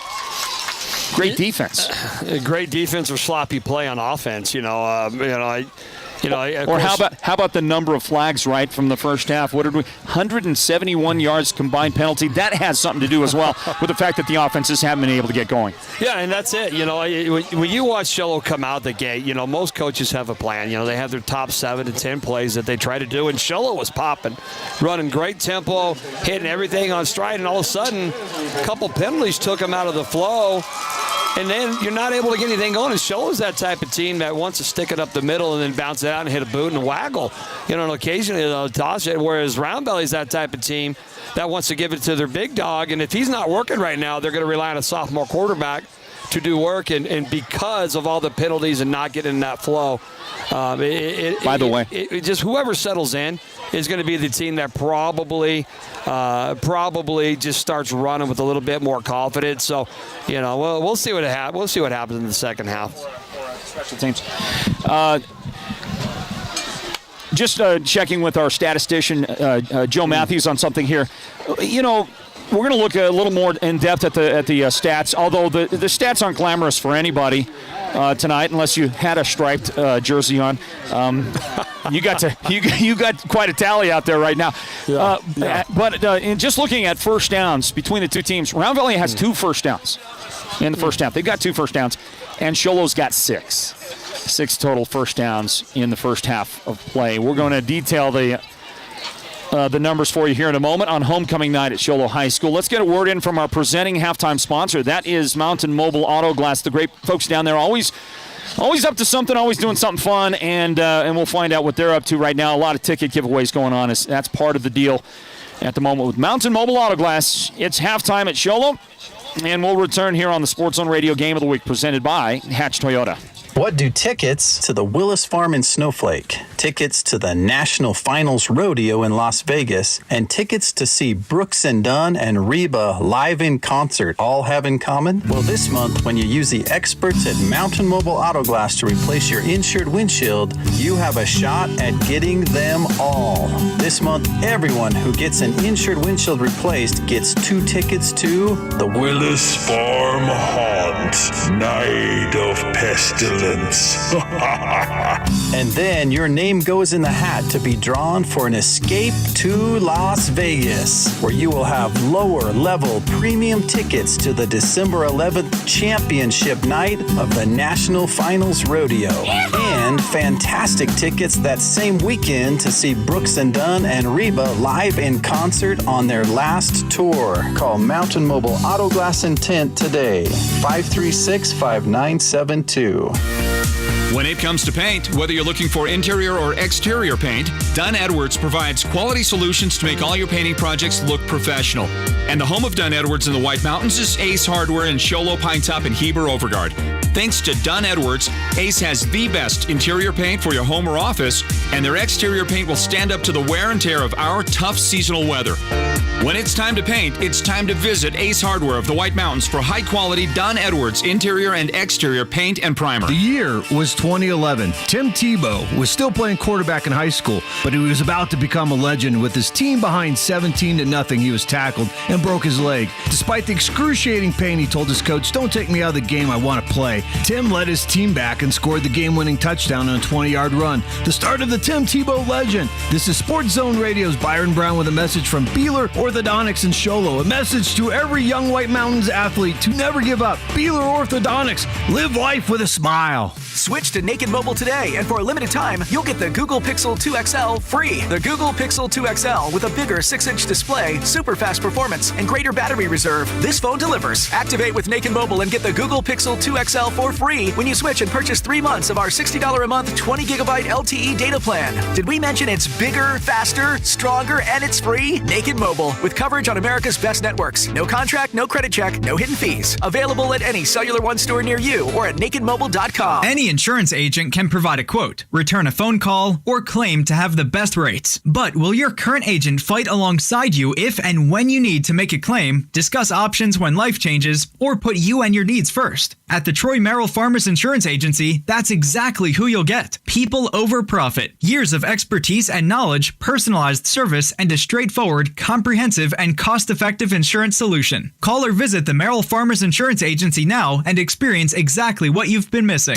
The month of October is Breast Cancer Awareness Month, and Summit Healthcare is offering this reminder to schedule your annual mammogram. In fact, Summit is making it simple, easy, and affordable with this special offer. 2D mammos are just $99 now through the end of October. Purchase your voucher at mdsave.com. A physician order is required. To schedule your mammogram, call 928-537-6554. That's 537-6554. Your 2D mammogram is just $99 now through October 31st at Summit Healthcare. So you've hit that point in life. You want a sporty car, but you have to make room for car seats or Pee-wee Sports or stuff you never thought you'd be dealing with just a few years ago. The good news is, both sides of you can be happy with the new Hatch Toyota Camry. Camry is where dependability meets daring. During Toyota's national sales event, get up to $750 cash back on a new Camry, or financing as low as 2.49% APR for 72 months, or lease for $259 per month. And receive a complimentary maintenance plan for 2 years or 25,000 miles on your new Camry. Plus, push it in, pull it in, drag it in, tow it in.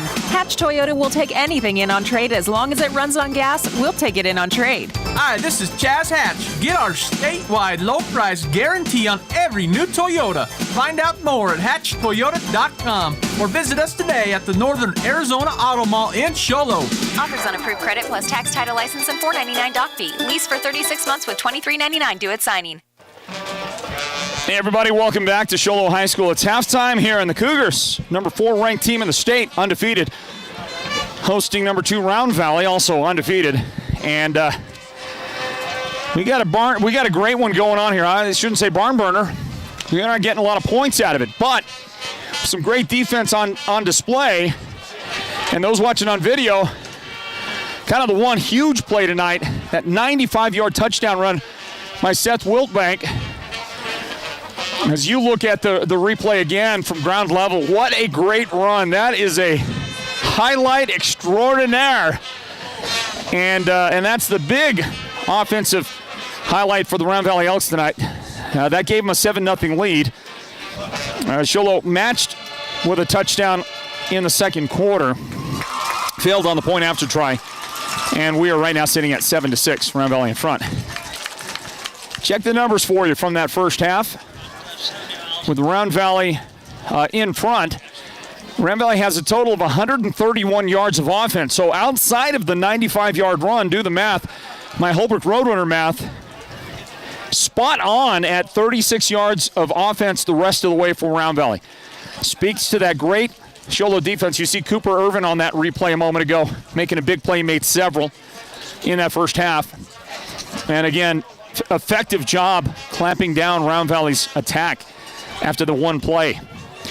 Just one first down, make it 2. There's 2 first downs in the first half for Round Valley. They ran a total of 19 offensive plays, and they've been penalized 12 times. Think about that as I bring Jeremy Hathcock back in. Coach, I think about that. Round Valley ran 19 plays in the first half, and they have committed 12 penalties.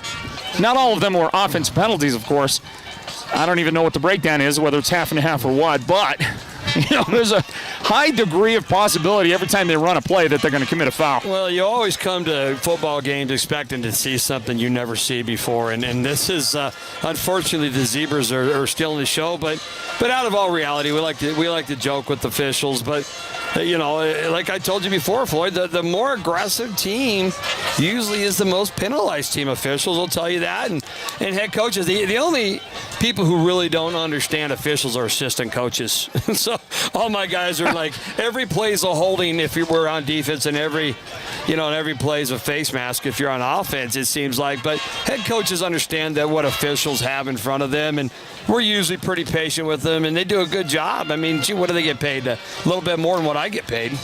And that's only twice as much as what I get paid, Coach. And so what we're talking about, you're not dealing with people who spend all of their time doing this. They've got jobs. Yeah. And listen, in all seriousness, the officials do a very good job, and they do a service that we desperately need right now. How many games are rescheduled because of the lack of officials participating out there? So, we've made some comments for sure, and I'll tell you that I think that they could have probably toned it down a little bit in terms of the number of flags thrown in that first half. However, you could also throw a flag just about on every play anyway. So and Mike Gillespie's the regional guy up here, and he does a good job of trying to figure out people's needs and getting them the best officials possible, spreading out the wealth between good officials and new officials. And and like you said, I don't really recognize this group of officials, but they're doing a good job. And Floyd, we don't really know. We're just kind of up here going, how is this even possible? But it's happening right now. But I think right now the officials always go back in and they have their game plan. And as a head coach, my main question to each official when they come out is, what do you have for me? What can I do to get better, to help us play more efficient football? And they'll just say, hey, Coach, when you guys are rushing like last night, they said, hey, when you guys are trying to block the point, you can't push your guys. That's a personal foul. So I'm able to head off some stuff like that. So I'm thinking the head coaches here did the same thing. And the other thing is, there is such a desperate need for officials. So if you're listening out there and you love the game and you're around but you're just not involved, think about getting involved. Yeah. Because they need more officials. And fewer games are going to be rescheduled. More games are just flat out going to be played anyway if they can get more officials involved. So they need the help out there. Mike Gillespie is a great place to start, but you can talk to Chuck Copeland or any number of these other officials that are around Northeast Arizona, and they'll help you get involved. And that's a serious note. Let's look at some of the other stats. As I mentioned, total offense in that first half for Round Valley, 131 yards, 10 minutes and 25 seconds time of possession. So Sholo had the decided advantage there for sure. And most of that was due to the fact that they went on that very long opening drive that they had when they got the opening kickoff. 12 penalties, 105 penalty yards on Round Valley in one half of football. I don't know if I've ever seen that many penalties and for that much yardage in a single half of high school football. Probably I have. I remember a high school basketball game at Alchese 5 or 6 years ago, Coach Hathcock, and I believe one of the teams, whichever one it was, combined, they shot something like 99 free throws in the game. Okay, so that was about a 3-hour game? It was a long game. It was basketball. Yeah. Granted, they're not throwing flags, but here in this one... Was there enough players left for that to even happen? There was a number of guys fouled out. But it's rare to see 12 penalties in an entire game on a single team. We got 12 of those in the first half on Round Valley. Their quarterback, Riker Marble, completed 1 out of 6 pass attempts for 30 yards. That one pass down the seam that you saw a replay on just a few moments ago. And that one catch belonged to Stockton Brown. He's got the 30 yards of receiving for his team. Seth Wiltbank, 10 carries and even 100 yards rushing today, but 95 of that came on 1 carry. So outside of that, he's got 9 rushes for 5 yards. That says a lot about Carlo Hernandez's defense for the Sholo Cougars. 1 touchdown rushing for Seth, obviously on a 95-yard run. Riker Marble, the quarterback, 3 carries for 1 yard. So, Coach, outside of the 95-yard run, what Sholo's defense has done to Round Valley's rushing attack is hold them to a total of 6 yards on 12 carries. Yeah, a half a yard a carry. I'll take that night anytime, especially against arguably the best running back in the 3A East and possibly the best running back in the entire 3A. And, you know, speaking of 3A, Floyd, coming from where I come to 3A and just looking at it, it is much better than I've ever seen. The 3A East is loaded this year with great coaching and great football. You got the Valley teams that are doing their thing down there. So it is just a slobber knocker. And these teams right here, I mean, they could easily compete for a state championship. Two very good teams. We're going to see a pooch kick that is fielded after a fair catch by Round Valley. They'll have it at about their 33-yard line. Let me look at the stats for Sholo from that first half. 105 total yards in the half, 5 first downs for Sholo, 59 yards rushing, 46 yards passing. They were penalized 9 times for 66 yards in that half. Quarterback Colton Yeager, 4 out of 8 for 46 yards and a touchdown. That touchdown was completed to his leading receiver, A.J. Henderson, who has 2 catches for 31 yards. Ryan Kishbaugh, 1 catch for 7 yards. Lane Perkins caught the only other pass, and that was for 8 yards. Running the football, Bryson Ryan leads the way, 10 carries for 40 yards. Colton Yeager, the quarterback, 2 rushes for 11 yards, and Ryan Kishbaugh, 6 carries for 10 yards in the game in the first half. And a play-action fake, and Riker Marble on first down carries the ball across midfield, looking for flags. Didn't see one. He actually didn't quite get to midfield, but a nice gain anyway for Riker Marble, and the second half is underway, everybody. Round Valley picks up only their 3rd first down of the game out to their own 46-yard line, a gain of 13 yards. That was a halftime adjustment play. They came out, they know how they line up in trips. They went empty. As soon as they motioned, they flew over the top. They're +0, which means they're basically man-on-man on the backside, and they just let the better athlete win out on the weak side. So a 13-yard pickup to start the second half for the quarterback, Riker Marble, after a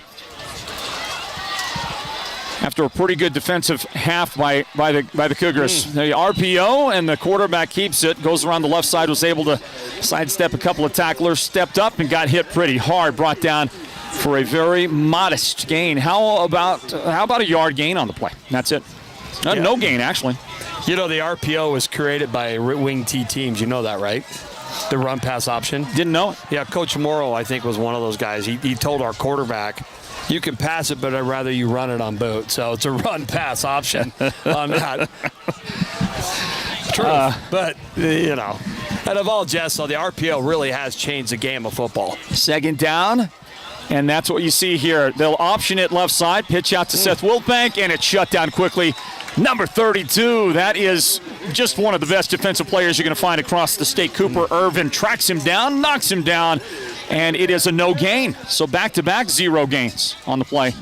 Man, you know, he did a great job because he had the big offensive tackle on him, and he was able to use his leverage, rip, just get on top of that blocker and make a solid tackle as the running back, once again, was running east and west and not north and south. Coach, what is it about guys who are natural instinctive linebackers like a Cooper Irvin? They're just made differently, aren't they? Mm-hmm. Well, I was talking to a pretty good friend recently, and they said that when he got injured, he was corner. He had to go down to linebacker, and he saw nothing but a blur in front of him. That's exactly right. That reminds me of me. Here's a pass. Hey, how about the catch by the tight end? That's Trayson Merrill going right up the middle, and that seems to be the hot spot, the location for Round Valley to find success in the passing game. They've had guys open there as we look at the replay. Trayson with the big catch. Well, you know, that's going back to the well, Floyd. You know, a lot of us coaches, we kind of outsmart ourselves, and when something's working, we go away from it. And I give a lot of credit to Round Valley. They just said, hey, let's do what we're doing and get our quarterback on point here and get him in the rhythm. 20-yard gain on the play. He takes it into Sholo territory. Fake it. Marble has it up the middle. He's got room to run. Yep. Racing against that defense toward the goal line. The dive in, and that's a touchdown. Round Valley opens up the second half scoring. Well, it's pretty easy to see that the coaches went in there at halftime. They saw something, basically ran the same set as the first play. Like we said, there's layers of defense. You usually have your D-line, you have your linebackers, and you have your safeties. And Sholo right now just has one layer of defense. Linebackers are at the line. Everybody's playing man. All they got to do is have it down and kick out and let the athlete take over, and it worked out for Round Valley. 34-yard touchdown run by Riker Marble. And the point after is going to be up and good for Round Valley. They build a 14-6 lead as we get the second half underway. And Brad Buck has got to be pretty proud of his guys right about now. We'll get a word in from our good friends at Ace Hardware of the White Mountains as you listen to and watch the Sports on Radio Game of the Week presented by Hatch Toyota. Stand by. When it comes to paint, whether you're looking for interior or exterior paint, Dunn Edwards provides quality solutions to make all your painting projects. Pine Top and Heber Overguard.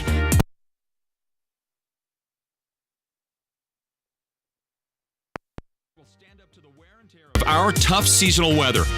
When it's time to paint, it's time to visit Ace Hardware of the White Mountains for high-quality Dunn Edwards interior and exterior paint and primer. Take it to the max with Free for Life from Cellular One. Activate a new line of service with Free for Life, and you'll get the Sky D5 Max smartphone for free. Plus, you get 5 gigabytes of LTE, unlimited nationwide talk and text, and unlimited Facebook for free. See how to qualify and get your free for Life Sky D5 Max smartphone while supplies last at any Cellular One store or at mycellularone.com. Free for Life is a government-subsidized Lifeline product available to eligible customers. Only one Lifeline phone per household. Not transferable. Other restrictions apply.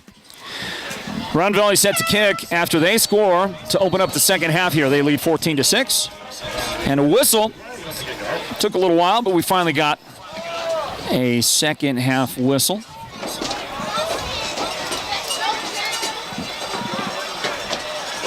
And we'll see what the official decided the problem was. It's illegal procedure on the receiving team, so they'll move 5 yards and re-kick it.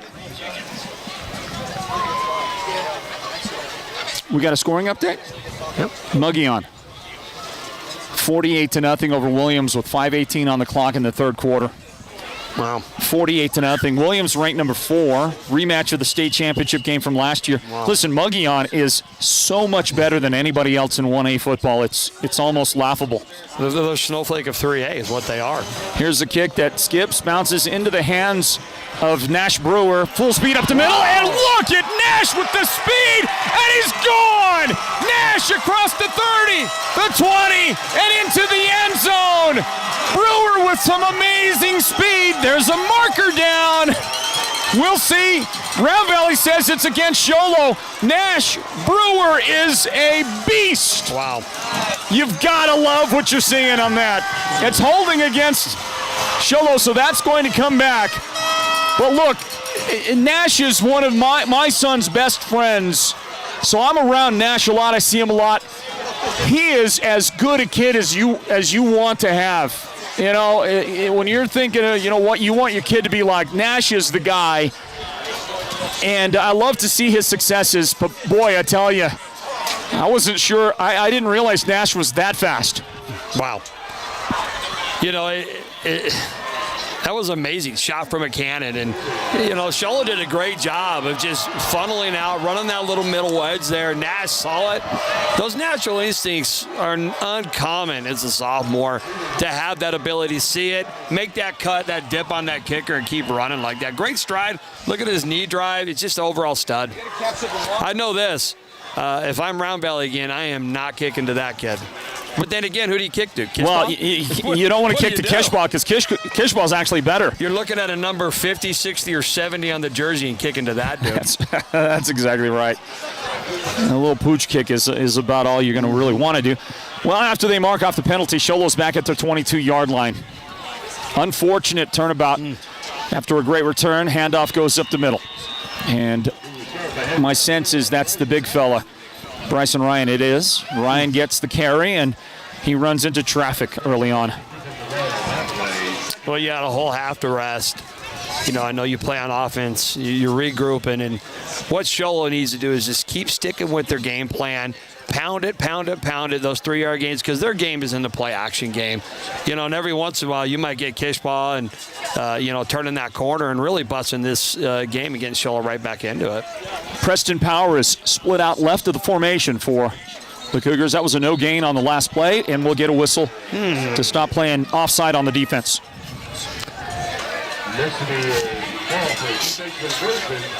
Sometimes you just can't get out of your way, and that's just one of those nights for Round Valley.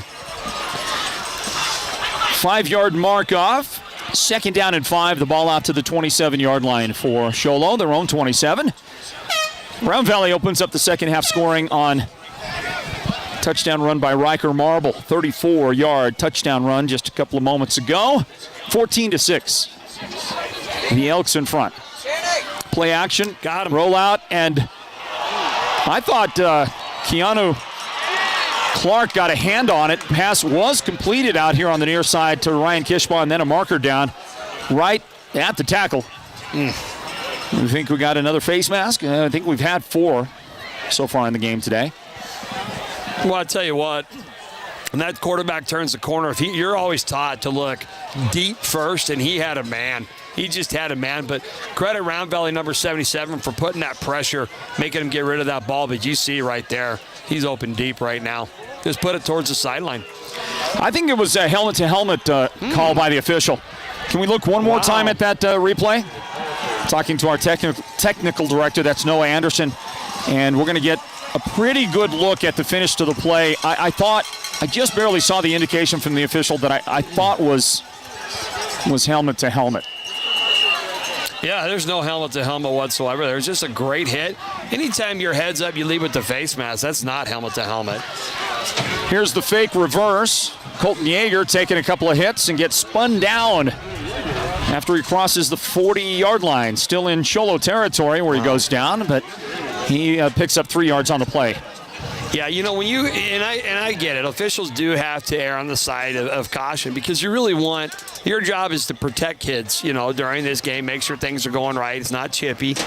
On a hit like that, sometimes when there's a big collision, I always say you got to see the full play before you pull that flag. And I've officiated before, and it's not easy.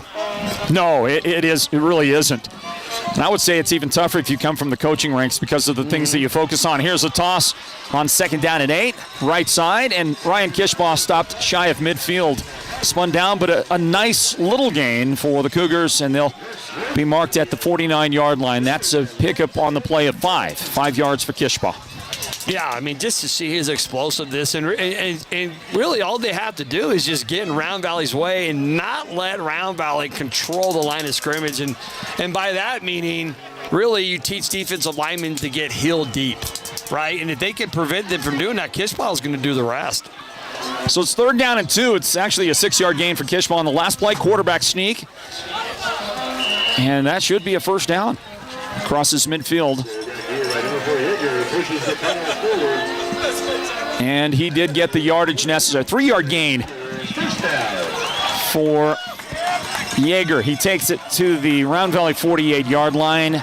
The Cougars move the chains. 6:34 on the clock here in the 3rd period. Coming after play-by-play of the Game of the Week broadcast, we invite you to join us deep into the night for the Ace Hardware Scoreboard Show, the show that coaches call here at Sports Zone Radio. 1st down play, back to throw, and a deep drop for the quarterback, Yeager, and a beautiful job defensively by Seth Wiltbank to somehow avoid contact, come over the top of the intended receiver. And that's why you play zone defense, Floyd. You had 2 receivers out there. The second receiver, the slot receiver, ran a wheel route.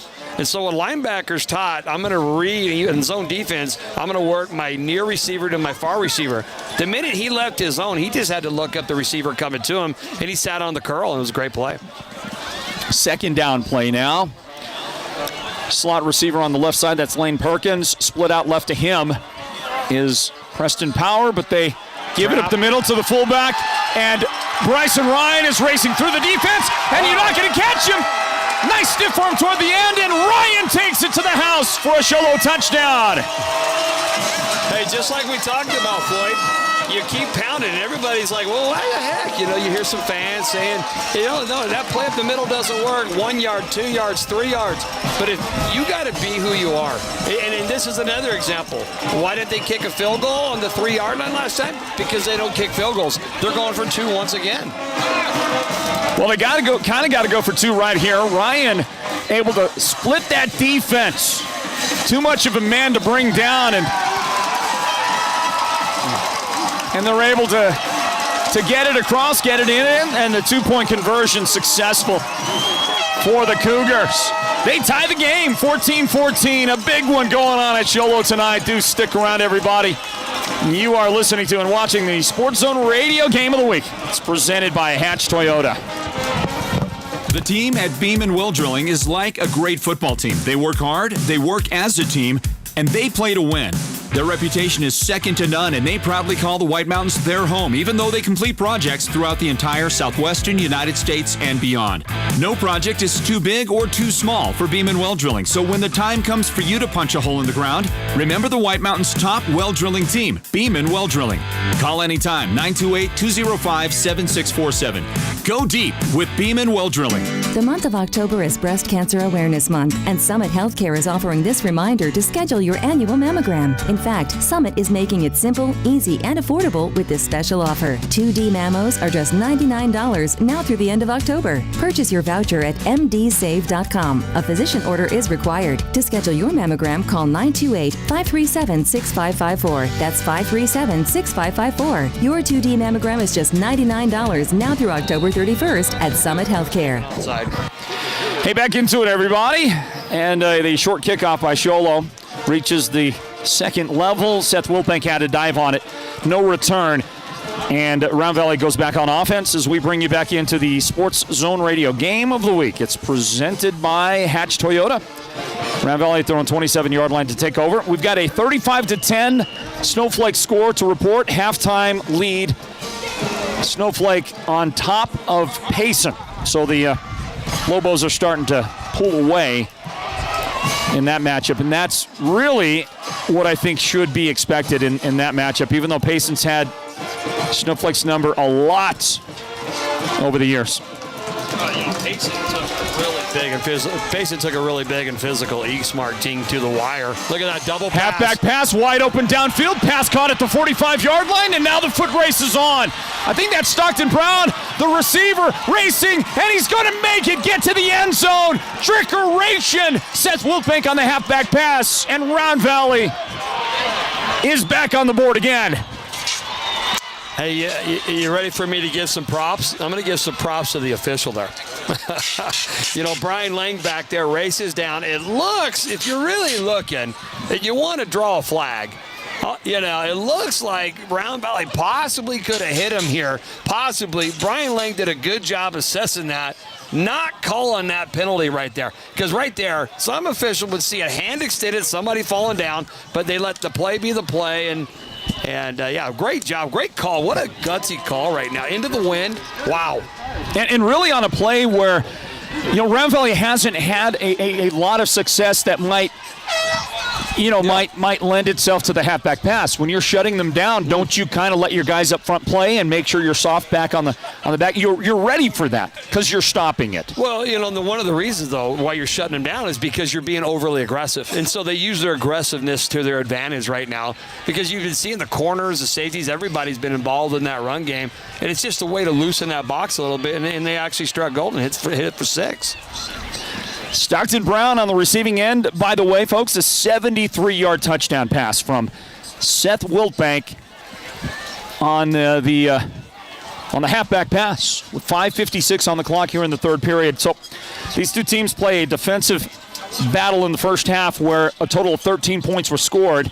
And now in the first 6 minutes and 4 seconds of the third period, 22 points have now been put up combined by the two teams. I'm really impressed with the coaching going on right now and how they went into halftime and were able to assess it. And that goes to having really good booth guys that draw it up, that kind of really are your eyes and ears for your adjustment. They always say the head coach does a good job adjusting. Really, it's the staff that does a great job of adjusting. Round Valley back in front, 21-14. Here's a kick fielded on the left sideline and brought straight up, and dangerously so. Almost breaking that one open is Ryan Kishbaugh. And a good return. What an interesting return, because Sholo is almost putting their entire front two walls within 15 yards of each other, and they're kicking it deep. And usually when you have fast guys, that's the way to do it right there, because they're able to create space. And Sholo's plan is get a hat on a hat and let our fast guys be fast. Round Valley, by the way, did force a fumble. The ball went out of bounds. Possession retained by Sholo. Their own 38-yard line whistle. Nope, that's not a whistle. Up the middle it goes, and some pretty serious power running by Cooper Irvin, making a statement on that hard run for Sholo, who seems to be, you combine this with that Bryson Ryan run, boy, they're getting the physical advantage, the edge right now. That's an 11-yard gain. Well, that's a great job of that offensive line, just taking that big one technique and logging them down and running that trap wide. They found something. And they'll go left side with it this time. Kishbaugh, he is stopped, and then he dragged Keanu Clark ahead a little bit. Give him a lot of credit. Keanu outweighs him, outsizes him, out-everything's him, and except the speed. And good job by Kishbaugh, and he turns that into a 3-yard gain. You know, when you look at the wing tee offense, you usually don't see first halves in big games explosive. It usually break out in a quarter or two in the second half, because what they do is they make adjustments. Like right now, instead of running that trap inside, they're running that trap outside in the B gap, and it's working out. The give is again to Kishbaugh, and he gets tripped up in the backfield. I believe that was Ryan that got the carry. Yeah, it was Kishbaugh.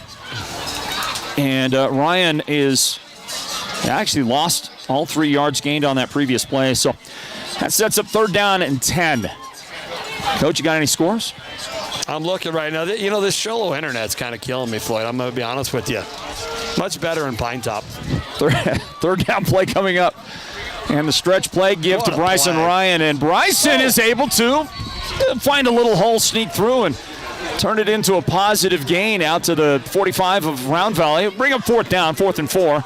You know what Sholo's going to do right here? They're going to go for it, right? Oh, yeah. And they're going to try and draw Round Valley initially, you would think. 4 minutes remaining on the clock, 3rd period. Let's see if the Elks have the discipline. Big 4th down play, but Sholo wants a timeout. They got to talk it over. Critical moment here, down 7, 21-14, the score. Round Valley in front of Sholo.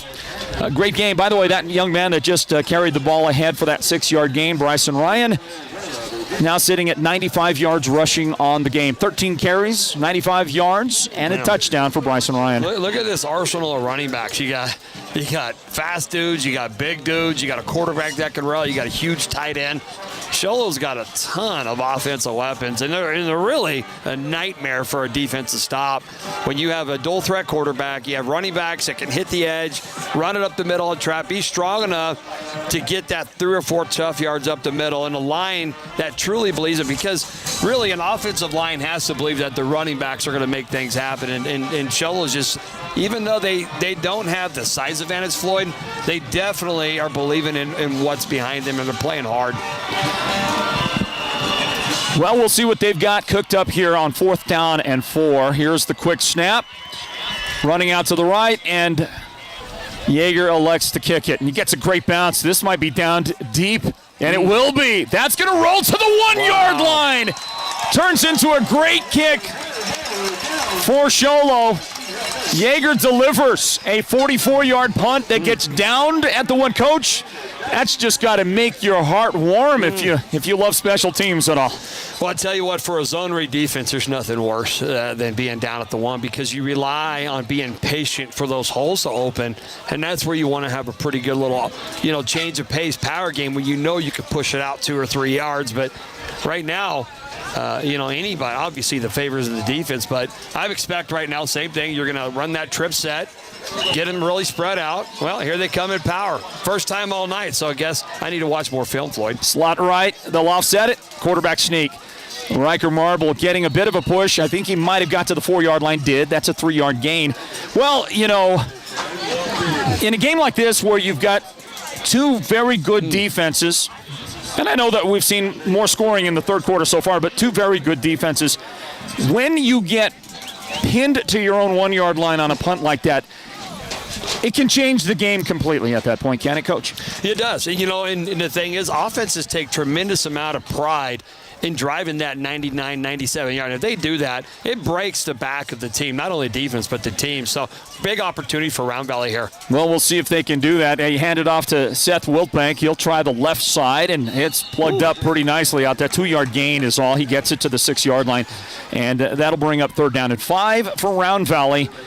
And a pretty big play if they can keep themselves out of the difficulty of punting from their own end zone. You certainly know they want to do that, so a conversion here on 3rd down would be monumental. Yeah, credit Carlo Hernandez, too, for putting him in this situation, because a lot of great offensive game, play callers, would easily want to go for it.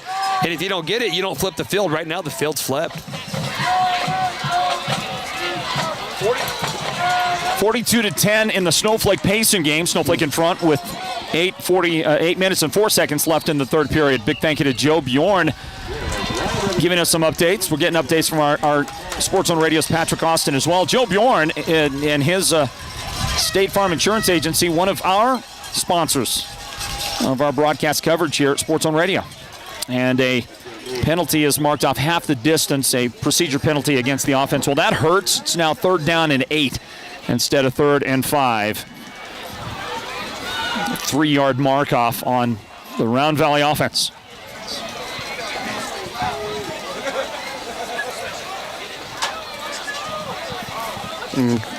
From the gun and in the end zone, Riker Marble. They run the option and they give, and Seth Wilbank just cannot find room around the left side. Again, that defense, a great job by Sholo. And they are going to force a 4th and 8 after a no gain on the play. Well, here comes the punt team, and this is a golden opportunity for Sholo. Yeah, and Round Valley's not having a great job and not doing a great job in the punt game. I think they've been averaging, and I don't know the stats, Floyd, but under 20 yards a punt, kicking into the wind right here. It's a dangerous situation. Great spot for Sholo to be in right here. Seth Wilbank, 13 carries, 102 yards. Remember, if you take the 95, another marker, huh? This will work against Sholo. You take the 95-yard run out of it for Seth, and you end up with, 12 carries for 105? He now 11 carries for the balance of that is 7 yards. Yeah, because really the two big plays Round Valley's had are just really the score's on 2 big plays. Sholo, great defense. Here's a ball that checks up, takes a Sholo bounce. Round Valley letting it roll around. You got to down that thing, fellas. And that rolls back inside the 25-yard line. Sholo's got beautiful field position to try to cash something in, maybe tie the game again here, down 7, 21-14, and we've got 95 seconds remaining in the third period. Yeah, look for Carlo to keep doing the same thing, busting that trap up the middle, hitting belly, looking for a little bit of play action. And then as they keep getting sucked in, then you want to get your speed on the edge. But look for that same type stuff coming up the middle here. Sholo takes over with the football. And they get a position at the 23-yard line of Round Valley. Yeah, they got a numbers advantage here to their offensive left here. Trips right, single setback, and under center. They give it to Brian Rice. Or Ryan. Brian Rice. I haven't slept much in the last several days. It's actually Bryce Ryan, and a great carry straight up the gut. He takes it right to the 15-yard line. That's a gain of 8 yards on the play. Yeah, Round Valley right now is still playing that big defensive tackle right off the center, just shaded to the center on the tight end side, which means the weak side defensive tackle plays outside the guard, so they just ran a quick trap to their weak side and worked out well. Second down play. Perfect opportunity, by the way, to take a shot at it, but they'll give it up the middle again. Ryan, they're going to pound away at that Round Valley defense. Gain of 5 yards, takes it to the 11. That's a first down. Yep, just stick it with your game plan, being patient. Carlo Hernandez has been out this a while, won a number of championships. Like I said, him and I have had a few wars, and he definitely is not scared by this moment. He embraces this moment. As a matter of fact, great play callers, it just slows down for him in this moment. First down play, ball at the 11-yard line of Round Valley. They'll hand it off, try to go around the left side. Is that Nash Brewer? I think it is. He's battling, he's fighting, he gets into the end zone. Sholo touchdown. Wow, just like we said before, look at the great knee drive he has, and he's only a sophomore. When you can run with that kind of forward lean right there, it makes it super tough on defenses because forward leans basically say, you're not taking me down. Not one man's going to take me down, and he just showed that right there. Why the Cougars have so many different weapons. Is this the old swinging gate we got set up here? Snap it, go for two, roll right. And a pretty good defensive play to defend it. Round Valley denies the two-point try. They were looking for Preston Power around that left side. But an 11-yard touchdown run for Nash Brewer with 24 seconds remaining, everybody, here in the third period. We'll just stay right here at the field, and we watch Nash again on the replay. Those of you watching the video, just great instincts. Doesn't he have them? And that what do you call that, knee drag, Coach? You're introducing something into my lexicon here. No, that's kind of like the dead leg. When they give you the dead leg and the dip on the outside, kind of like you in the old Holbrook High School dances. But that's just great knee drive. Whenever you can run with your shoulder pads over your knees, that just shows great forward lane. And as a sophomore, when you see something like that, as a coach, that kid's going to be getting the ball a lot. So, Coach, if you go back in history there, just a couple of moments, how much do you look at that, at the punt by Colton Yeager that was down at the 1 yard line? How much did that have to do with Nash Brewer getting the opportunity for an 11-yard touchdown run? Well, obviously had everything to do with it. And as coaches, you play it two ways. You play, I'm an offensive guy, we're going to go for it, we don't like to punt. Or you play field position. In a tight game like this, choosing to play field position, I know Carlo would rather not do that because you saw earlier in the game, he went for it on 4th and 14. And I think he just realized, hey, my kids are playing hard, and I'm going to do my job as a coach and not get in their way and just let the team go win the game and not make decisions that's going to take it out of their hand. An illegal procedure penalty will put the ball for Round Valley at their 45-yard line. They lead 21-20. We've got 24 seconds remaining in the third period. From the shotgun, Riker Marble. And he's got Seth Wilbank flanking him in the backfield. And they're going to give it to Wilbank, and he'll spin ahead for a very short gain. Well, we've been talking about Seth and talking about him perhaps as the best running back in the 3A East, and I don't think there's anything tonight that will change that idea, that thought. I think he's the best running back the region has to offer as time runs out. But we'll talk about him here in a moment and talk specifically about, if he is that good, what does it mean about the Sholo defense? Because I think that they deserve tons and tons of credit. They are just shutting him down since that first run that he had from scrimmage today. Now grab a timeout as we close out the third period. The fourth quarter is on the way, 21-20. Round Valley in front of Sholo on the Sports Zone Radio Game of the Week, presented by Hatch Toyota. Back after this. So you've hit that point in life. You want a sporty car, but you have to make room for car seats or Pee-wee Sports or stuff you never thought you'd be dealing with just a few years ago. The good news is, both sides of you can be happy with the new Hatch Toyota Camry. Camry is where dependability meets daring. During Toyota's national sales event, get up to $750 cash back on a new Camry, or financing as low as 2.49% APR for 72 months, or lease for $259 per month. And receive a complimentary maintenance plan for 2 years or 25,000 miles on your new Camry. Plus, push it in, pull it in, drag it in, tow it in. Hatch Toyota will take anything in on trade as long as it runs on gas. We'll take it in on trade. Hi, this is Chaz Hatch. Get our statewide low price guarantee on every new Toyota. Find out more at hatchtoyota.com or visit us today at the Northern Arizona Auto Mall in Sholo. Offers on approved credit plus tax, title, license, and $4.99 doc fee. Lease for 36 months with $23.99 due at signing. Welcome back into it, everybody. Floyd Simmons along with Jeremy Hathcock on the Sports Zone Radio Game of the Week. It's presented by Hatch Toyota. Coach Hathcock, whose Blue Ridge Yellow Jackets played and picked up a victory over Winslow last night, 28-7. Kind enough to join us in the booth tonight. Coach, thank you for that. And we just got to see a 5-yard run by Seth Wiltbank to bring up 3rd down and 4.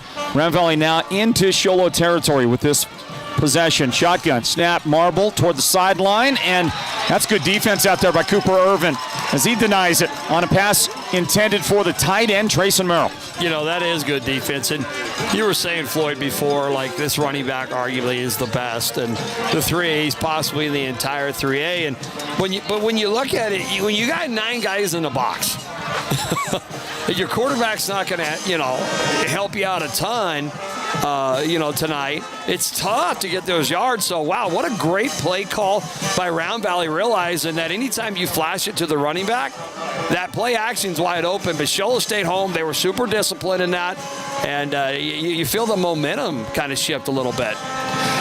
Here's the Round Valley kick. Low liner, nobody back. And that's going to skip out of bounds. And they're going to mark it right at about the 18 or 19-yard line. After the Round Valley punt, Sholo back on offense, and they've got a little skip in their step out there. They've got some momentum and they've got some energy.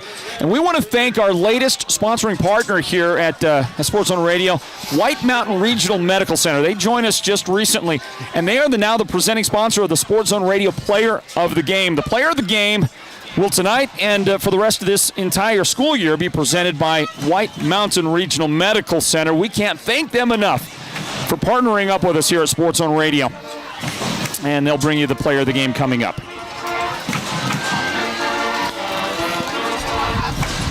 Out on the field, Sholo working again from the 19-yard line, handoff to Kishbaugh, and he is going to get hammered as he tried to stay on his feet and keep going. Sometimes those smaller guys, Coach, I just kind of cringe when I see,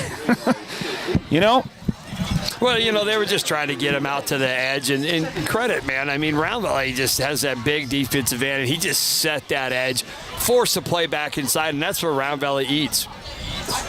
That's what eats means. Coach, yeah, I do. Okay. I'm a guy who loves to eat myself. Our best talks are when you're in a drive-thru. Second down and 10. The handoff goes to the fullback up the middle, and that's Bryson Ryan, who's had a fair amount of success today, but not this time. Round Valley is able to stop him for a very short gain. He gets to the 20. That's a 1-yard pickup on the play. Yeah, still tried that trap, had a lot of success in it during the third quarter. And, that's where I think as coaches, sometimes you get mixed up in all that motion. You got to tell your linebackers, hey, read your keys. Do what your keys say to do, and right there they did that. 3rd down play now. Cougars, their own 20-yard line, shotgun for Yeager. Steps with time to throw, crossing route, pass caught, 1st down, and more toward the sideline, pushed out into the Sholo sideline is Ryan Kishbaugh. They're going to mark him at the 39, so how about a 19-yard pickup and a 1st down for the Cougars? Wow, great pocket presence. And that right there is truly a mark of what could be a really great football team as it pans out through the year. We're making a big-time catch, one-headed catch in stride, not thinking nothing of it, and just accelerating, separating from the defender. Now from the 39-yard line, Yeager following his guys around the left, a design quarterback keep. Marker down as Yeager goes down near the 45-yard line. They'll mark him at the 46, or the 44, pardon, but we'll see if it stands. It's got that look that this is coming back. The umpire is facing Sholo and telling them back up. So holding on Sholo, it goes back. He'll take this one off. 10-yard marked off from the spot, which was the 42, so it's back to the 32-yard line. With 9:21 remaining in regulation and a 1-point Round Valley lead. Boy, I tell you, Coach, it just feels right now like the momentum is all Sholo's.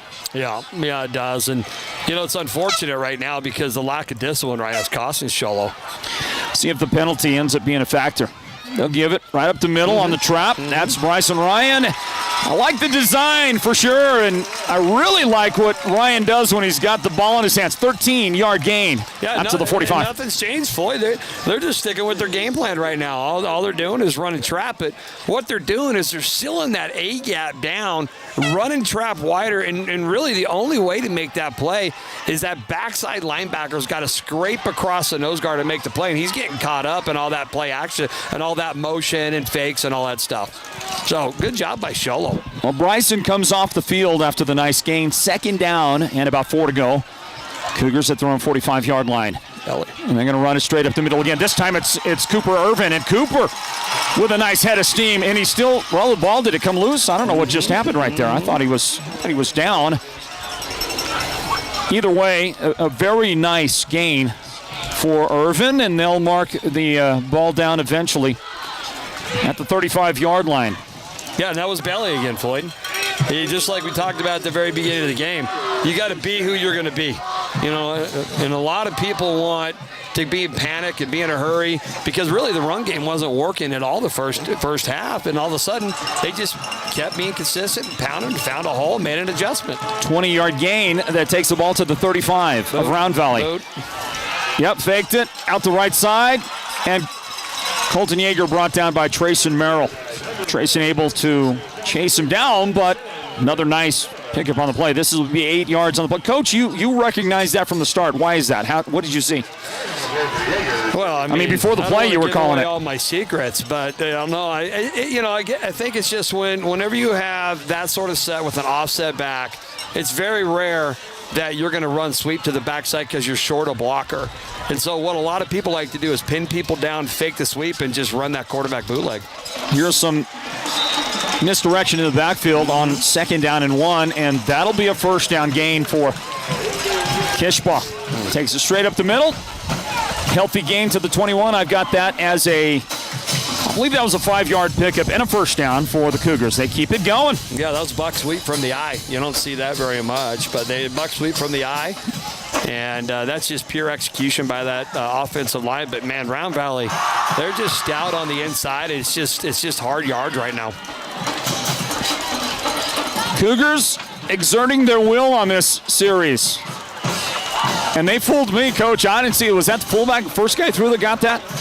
I mean, they were offering it to everybody in the world out there, it felt like. And it's finally Bryson Ryan who does get the carry, and he got 3 on the play. Yeah, that's what Wing T does. It's deception. You know, it's like.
tickets to the National Finals Rodeo in Las Vegas, and tickets to see Brooks and Dunn and Reba live in concert all have in common? Well, this month, when you use the experts at Mountain Mobile Auto Glass to replace your insured windshield, you have a shot at getting them all. This month, everyone who gets an insured windshield replaced gets 2 tickets to the Willis Farm Haunt, Night of Pestilence. And then your name goes in the hat to be drawn for an escape to Las Vegas, where you will have lower level premium tickets to the December 11th championship night of the National Finals Rodeo. And fantastic tickets that same weekend to see Brooks and Dunn and Reba live in concert on their last tour. Call Mountain Mobile Auto Glass and Tint today, 536-5972. Hey, we're back into Sholo High School, everybody. Thanks for being with us on tonight's broadcast of the Sports Zone Radio Game of the Week. If you're watching video and you stayed with it, we do appreciate that. You're finally just getting audio back now on that, and I apologize that you missed that entire fourth quarter. An amazing fourth quarter. We will endeavor to upload a complete copy of this video that does have all the audio on it once our broadcast is done here, and because you're gonna definitely want the remainder of the audio portion of the broadcast for sure. Those of you who were forced to watch the video and just deal with the lack of audio, we thank you for your patience on that, and we do apologize. We are here back in at Sholo High School to wrap it up. Final score 36-32. Round Valley has knocked off the Sholo Cougars on tonight's Sports Zone Radio Game of the Week broadcast presented by Hatch Toyota. Well, my broadcast partner on this one's been Jeremy Hathcock. My name is Floyd Simmons, everybody. Well, Coach, I mean that's as good as a football game gets, right there. Yeah, you got the power. With Sholo's bringing that in between the tackle drives, and then you got the long runs that Round Valley was seeing, and they basically shut their running back down. Into the fourth quarter, he just do what good running backs do. He just kind of took over at the end there and made it happen for Round Valley. And then you have all these game-over Hail Mary type efforts. And then you throw on top the 25-30 penalties and high-scoring game. And I don't think I've seen a game quite like this in a long time. The first half of the game was dominated by penalties. And the second half we saw a lot more restraint by the officiating crew, and that I think helped to open up a little bit of these offenses, which were stymied quite a bit in that first half. We ended up in a game that was so close in almost every measure, in every respect. We ended up with, how about these measurables? 396 yards of offense for Sholo and 365 yards of offense for Round Valley at the end of the day on this, and that disparity with the advantage going to Sholo, a lot of that's due to 2 very long drives. One produced points, one did not produce points for Sholo today. They're the ones that had they had 2 long sustained drives. Round Valley really didn't have that, though they did strike quickly on, obviously, in some of their opportunities in that second half in particular. Yeah, and part of that, Floyd, is they don't have a field goal, they don't got a kicker, and did that hurt them? I mean, yeah, right now hindsight's 20/20, but like we said, that's who they are, that's who they chose to be, and I think they got 2 once, and then they didn't get it the other times, and whenever you're trying to make your claim as being the best program, you got to be sound in all facets of the game. And don't get me wrong, as a coach, I look at the swinging gate as just an absolute nightmare. But when you're in a mid-range and you need that field goal and you can't get it, it's tough to really get over that hump to stake your claim at being the best. Coach, did you see a couple of breakout performances by the younger guys? First of all, Riker Marble is a sophomore quarterback for Round Valley. You see him on an attempted pass right there. And, he, in particular, he's a great runner. I mean, we look at him as a running back who throws the ball pretty well. And in a big-time game, he didn't back down. He still made plays and helped deliver for his team. Yeah. Young guy right there. Trayson Merrill, I think, is a junior tight end for the team, and just really coming into his own. We saw him sack the quarterback on successive plays mid-part of the game, and he was all over the place defensively. There's a younger guy.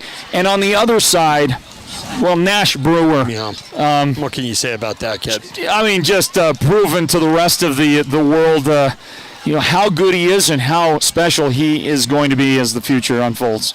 Yeah, Sholo's got a bright future, even Round Valley. But you're talking about growing up, and in today's world of the modern day quarterback, the Round Valley quarterback, you got all the names down, Floyd. I just know numbers.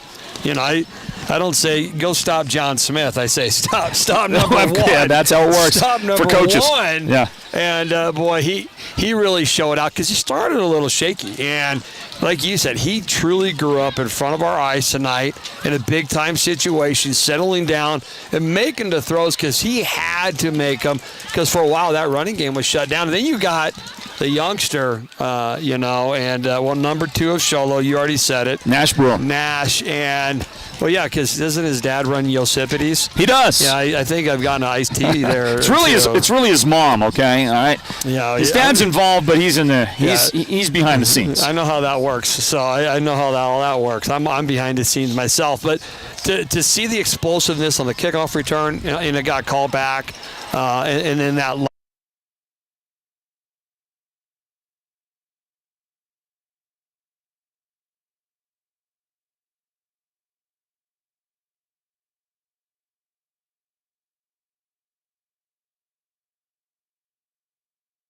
out there, outrunning defenses all day long. There's something. There's something. You might be that one Brewer that's really, really good in the library. You're not blood related. If that's the case. Yeah, in the library. But just good stuff there. Nash, great game. And so how about some of the veterans? How about Bryson Ryan's game tonight for Sholo? He ends up a little hobbled at the end of the game. We hope that he is okay.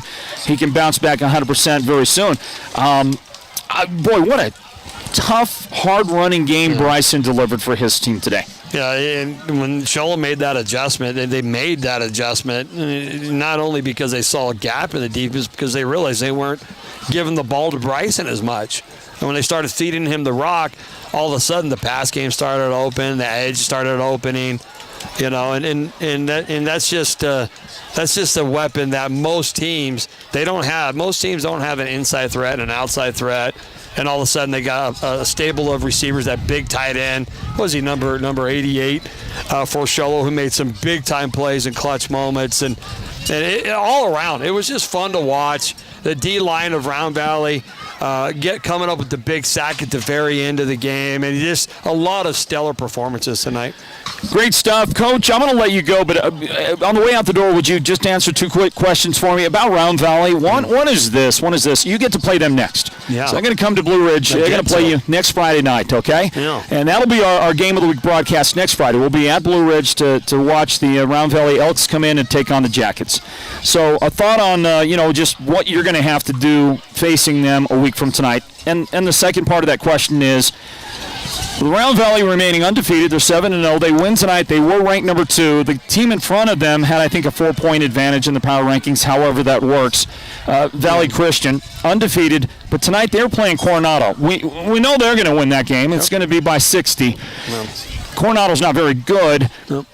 Is there a chance Round Valley, with the win tonight over a number 4 ranked team, can jump over Valley Christian for the number 1 ranking before next Friday's game? I mean, it could. I mean, because it all factors into strength and schedule, and our conference is proven to be a super tough conference, but so is Valley. So even if they don't, you want to be opposite of Valley. You don't want to be on the same side of the Valley. I don't care who you are, whether they jump them or not. You just don't want to be in that same bracket. But how do I prepare for these guys? Well, I spend about 20 hours in film trying to figure out what to do and how to slow them down, and I hope our guys spend time as well. So, it's just going to be, do we read our keys? Do we play hard? Can we make tackles? And that's what football is. Everything's blocking and tackling.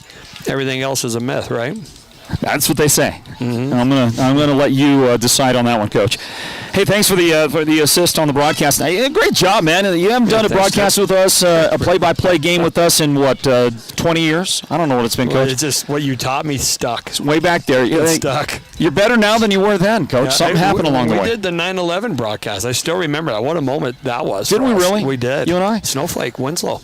I need to find the archive on that. Look that up and see that. That must have been Did a good one, man. What a night. What a night that was. And thanks for having me, man. Appreciate it. All right, Coach. Have a great week of practice. We'll see you next week. It's Jeremy Hathcock, the head coach of the Blue Ridge Yellow Jackets, who was kind enough to sit in on our broadcast tonight of this monumental matchup. The two unbeatens, and now there's going to be no more than 3 undefeated teams remaining in 3A because one of them lost tonight, Sholo, at the hands of Round Valley. We're going to grab a timeout and figure out who we're speaking to in our post game. Head coach Brad Baca of Round Valley should be joining us. We got to figure out who the Sports Zone Radio's player of the game is as well tonight on this one. Boy, I just think you could go in a number of directions on that, and we'll see who gets to join us coming up from our broadcast location here at Sholo High School. What a game tonight. Grab this timeout. Continue our post game in a minute. The Sports Zone Radio Game of the Week. It's presented by Hatch Toyota. And on this night here, homecoming for Sholo, Round Valley is the one that gets to celebrate. They beat Sholo 36-32. Stand by. Hatch Toyota in Sholo has joined forces with several lenders for a special savings event. It's the $39.95 Vehicle Acquisition Sale. Choose from hundreds of cars, trucks, SUVs, and vans. All you pay is the $39.95 acquisition, and then start making the payments. These vehicles have been acquired at incredible savings from local trades, banks, credit unions, lease companies, as well as other dealer inventory. Hundreds of vehicles are on display at the massive Hatch Toyota lot. Over $5 million worth of new and pre-owned inventory will be disposed of. Choose from Toyotas, Ford, Chevys, Hondas, Nissan, Dodges, to name just a few. All you pay is the $39.95 acquisition fee. Then take over the payments. Pick your vehicle, pick your payments, and then pay the $39.95 acquisition fee. Hatch Toyota in the Northern Arizona Auto Mall and at HatchToyota.com. Hi, this is Chaz Hatch. I won't lose a deal over $1, and you have my word on it. Approved credit cannot be combined with any other offers or discounts. Plus tax and license and dealer documentation fees. Switch to Naked Mobile today, and for a limited time, you'll get the Google Pixel 2 XL free. The Google Pixel 2 XL with a bigger 6-inch display, super fast performance, and greater battery reserve. This phone delivers. Activate with Naked Mobile and get the Google Pixel 2 XL for free when you switch and purchase 3 months of our $60 a month 20 gigabyte LTE data plan.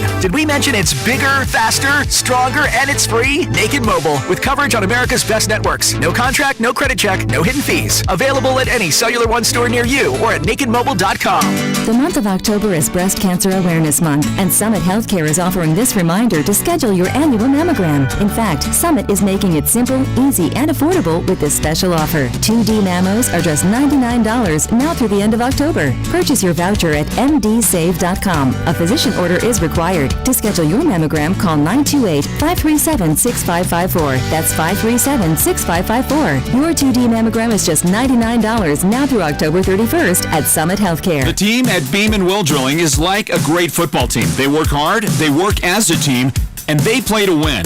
Their reputation is second to none, and they proudly call the White Mountains their home, even though they complete projects throughout the entire southwestern United States and beyond. No project is too big or too small for Beeman Well Drilling, so when the time comes for you to punch a hole in the ground, remember the White Mountains' top well drilling team, Beeman Well Drilling. Call anytime, 928-205-7647.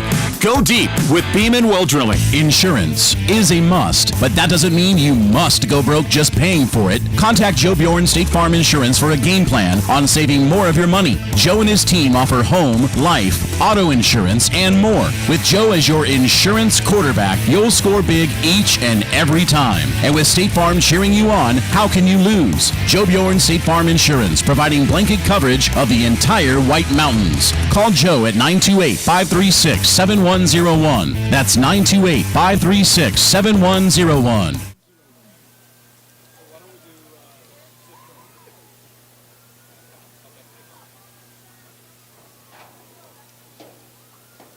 The year was 2011. Tim Tebow was still playing quarterback in high school, but he was about to become a legend with his team behind 17-0. He was tackled and broke his leg. Despite the excruciating pain, he told his coach, "Don't take me out of the game, I want to play." Tim led his team back and scored the game-winning touchdown on a 20-yard run. The start of the Tim Tebow legend. This is Sports Zone Radio's Byron Brown with a message from Beeler Orthodontics in Sholo. A message to every young White Mountains athlete to never give up. Beeler Orthodontics. Live life with a smile. It just doesn't matter what you do. There's always a holiday or a special occasion to celebrate with the people who mean the most to you. And that's why there's Hallmark in Pine Top. Whatever you're looking for, we're bound to have it. Stuffed animals, toys, fashion, and accessories.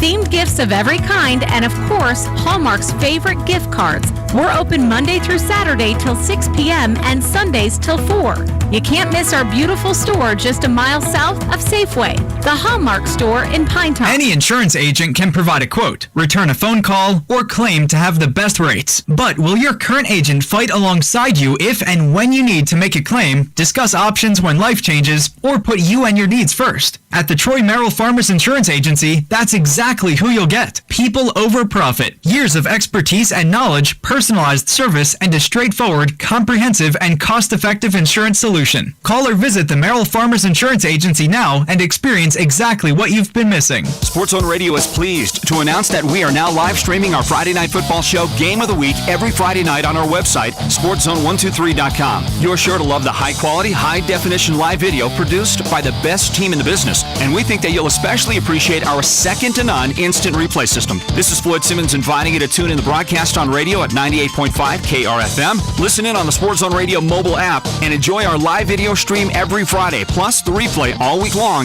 at sportszone123.com. Hey, back into it, everybody. Our postgame continues here from Sholo High School, and we are deeply cutting into the Ace Hardware scoreboard show time frame, but that's okay because we were treated to an unbelievable football game tonight at Sholo High School, and thanks to more flags thrown than I can remember in a football game.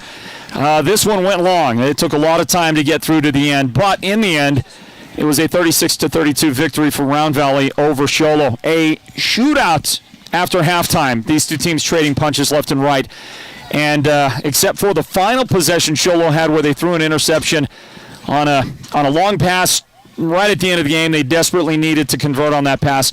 Except for that possession, these two teams traded touchdowns on the final 4 possessions of the game. And it came down to who had it last and could they execute when they did and eventually get the ball. I'm going to visit with head coach Brad Baca of Round Valley now in our post-game wrap-up here. But before we dig into it, well, actually, I'll just go ahead and start, Coach, informally here, okay? Because it's going to take us a moment to no problem. Take us a moment to actually get set for our video end of it. But how do you feel, man? Are you? I think I just lost about 10 years off my life, to be honest. How and again, as I ask you just to get set up, because we're going to shoot some video here and do our highlights package and that kind of stuff. But Coach, how much of your past was have you spent as a head coach? Never. Anywhere, at any level? Never been a head coach at any level. That's kind of what I thought. This is the first year, so. First year's head coach. And you go out there. First 7 games. Oh, I'll just say this. Look, I'll say this. I think that one of the things that has to happen for a coach to be very effective is you have to have a lot of experience under your belt managing games. You get into these tough, tight situations, end-of-game stuff, and you, fortunately, working as a coordinator and being so involved with calling offenses in these moments, helps you be prepared. But it's pretty good to be able to manage a game like that without having a ton of games behind you at some level. We've been in a lot of games like that before, and to be honest with you, learning from Coach Bell, he was great at what he did, and a lot of the things, just being in that environment and watching what we did, I picked up a lot, and it's helped. And our kids, to be honest, it all came down to them making plays, so we can do everything we're supposed to, but they made plays when they had to, and that's what made it so special. All right. All right, Coach, we're going to get official now, okay? All right. That was for broadcast, but this is the highlights package we're getting ready to shoot here. Ready to go? Here we go. A heavyweight slugfest. These teams trading punches in the second half before Round Valley scoring at the end of the game to go ahead 36-32. Were able to close it out. They got an interception from Rowdy Rivera on Sholo's last-ditch effort to try to pull one out of their hat. Couldn't do it. Didn't get it done. Round Valley did. They stay unbeaten. They were ranked number 2. Will they climb to number 1 after this one tonight? Who knows? We'll talk about it here in a moment with the victorious head coach. He joins us now. His name is Brad Baca. Coach Baca, congratulations on a big win. Hey, thank you. That was fun. Most of it. I shouldn't say all of it was fun, but the end was fun for us. But a great game by both teams. Sholo, you can't say enough about them, how hard they played. Well coached. A great game plan just coming in, and they executed it, and I thought they played well. Our kids, I can't be prouder of them. Every week they do what we ask them to do. We needed a game like this to see what we were made of, and I'm just proud of them that they did what they were supposed to and made plays and came out on top. So it was an unbelievable football game. 2 great teams living up to the rankings that you both had. You were ranked number 2 coming in, Sholo number 4. And then just the job out there. How about the first half? Talk about that for a second. Defenses were prevailing. Penalties prevailed. You had 12 penalties in the first half. Your team did 105 yards of penalties, I think, by halftime, Coach. Obviously something you're going to talk about with the guys and work on a few things. But those were the 2 storylines in the first half. Defenses prevailed. Very little offense was done outside of a 95-yard Seth Wiltbank run from scrimmage early in the game. Not a lot going on. Tight, close game, and again, those penalties flags. Yeah, the penalties killed us, and I think as the game wore on for both teams, the penalties killed us. We were sloppy, undisciplined in the first half, made a lot of mistakes. Offensively, we just couldn't get going. I'm glad our defense played well to keep us in the game, and second half came around. I think we cleaned up a little bit of the penalties, and we made some plays, so it worked out in the second half, but that first half was I thought it was going to end up being a 14-10, 14-13 game or something, and I didn't think it was going to be this score, to be honest. Well, it ended up being 36-32. Yeah. So Round Valley wins the game, and Coach, a little coming of age, I think, for a quarterback that's played well anyway, but, there's no question Riker Marble's never been in a game of this magnitude, and he just availed himself so well today, played so well for you, leading that offense, made some big plays after he kind of got maybe the nerves worked out in that first half where he was overthrowing guys. He settled in, started finding his targets in the passing game. He reeled off a couple of very nice long runs for you, found the end zone. Let's talk about one of the 3 Sports Zone Radio players of the game tonight, and that's presented by White Mountain Regional Medical Center in Springerville. Those 3 guys that we're going to let share that award tonight because it's so hard to just pick one dude in a bunch of dudes that really stepped up. Riker Marble, your quarterback. We're also going to acknowledge we felt like Stockton Brown, who had over 100 yards receiving on a couple of big catches and caught a big touchdown for you, and the guy next to you, Jaden Cisco, who was huge, made some big plays, and none bigger than one he made right at the end of the game, a quarterback sack. Talk about your 3 guys. Oh, all 3 of them are great kids. Yes, Riker, for a sophomore, what he's doing, I think we talked about this last week. He struggled in the first half, was missing some things, making some mistakes, and one of the things we've been talking about with him is being able to just shake those mistakes off, put them in rearview mirror, and just keep playing. And in the first half, I was I'll be honest, I was a little concerned because he wasn't really starting to get over it. Second half came around, and I was amazed. He showed that he wasn't just a sophomore, that he's coming of age, and he started just playing really well and made plays when he had to make plays, and I was really proud of him. Stockton, we've been talking about getting Stockton more involved in the offense for weeks, and the plays he made were huge for us. A couple of huge pass receptions, played well on defense, so we couldn't be prouder of him. And then this guy right here, he's one of our leaders. He's been, like we've talked about, he started for 3 years on offense. Does everything. He's amazing for us, and we love him.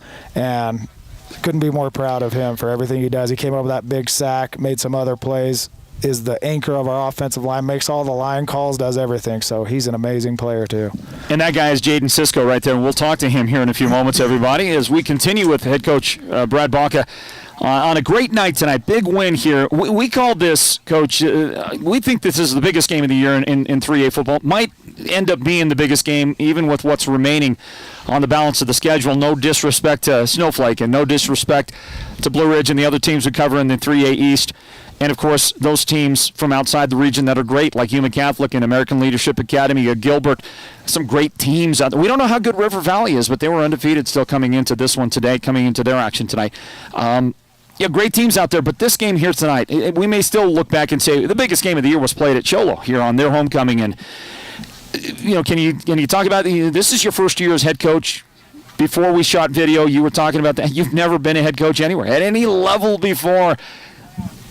So you've been a part of championship games and some championship wins. But, Coach, man, I'm telling you, this one tonight, how about getting your baptism by fire as a head coach against Sholo today? I hope there's not a whole lot of these because I might not live that long. But it was fun. It was, like I said, it was something we needed. It was something I think I needed just to see what we could do in that situation, see what our team was made of. And they came through, and proud of them. What do you say about your defense? What do you say about these guys that were tasked to shut down guys like Bryson Ryan, jersey number 1 on the other side? He's amazing. In case you didn't put names with numbers, he had a phenomenal game tonight. Okay, they've got guys with amazing speed. Nash Brewer, I've always known him as a great athlete and with a lot of speed. He's one of my son's best friends. I didn't realize Nash was this fast. His game speed is off the charts. And, of course, Ryan Kishbaugh, number 6. So Kishbaugh 6, Nash Brewer, number 2. These guys really are special players out there. Sholo has an amazing team. I'm serious. We knew they were going to be good, and I was even surprised at how good they were. I know their coach is an amazing coach. I mean, coaching Coolidge all those years, the things he did. So I knew they would be very well prepared. They'd execute their game plan as well as they did.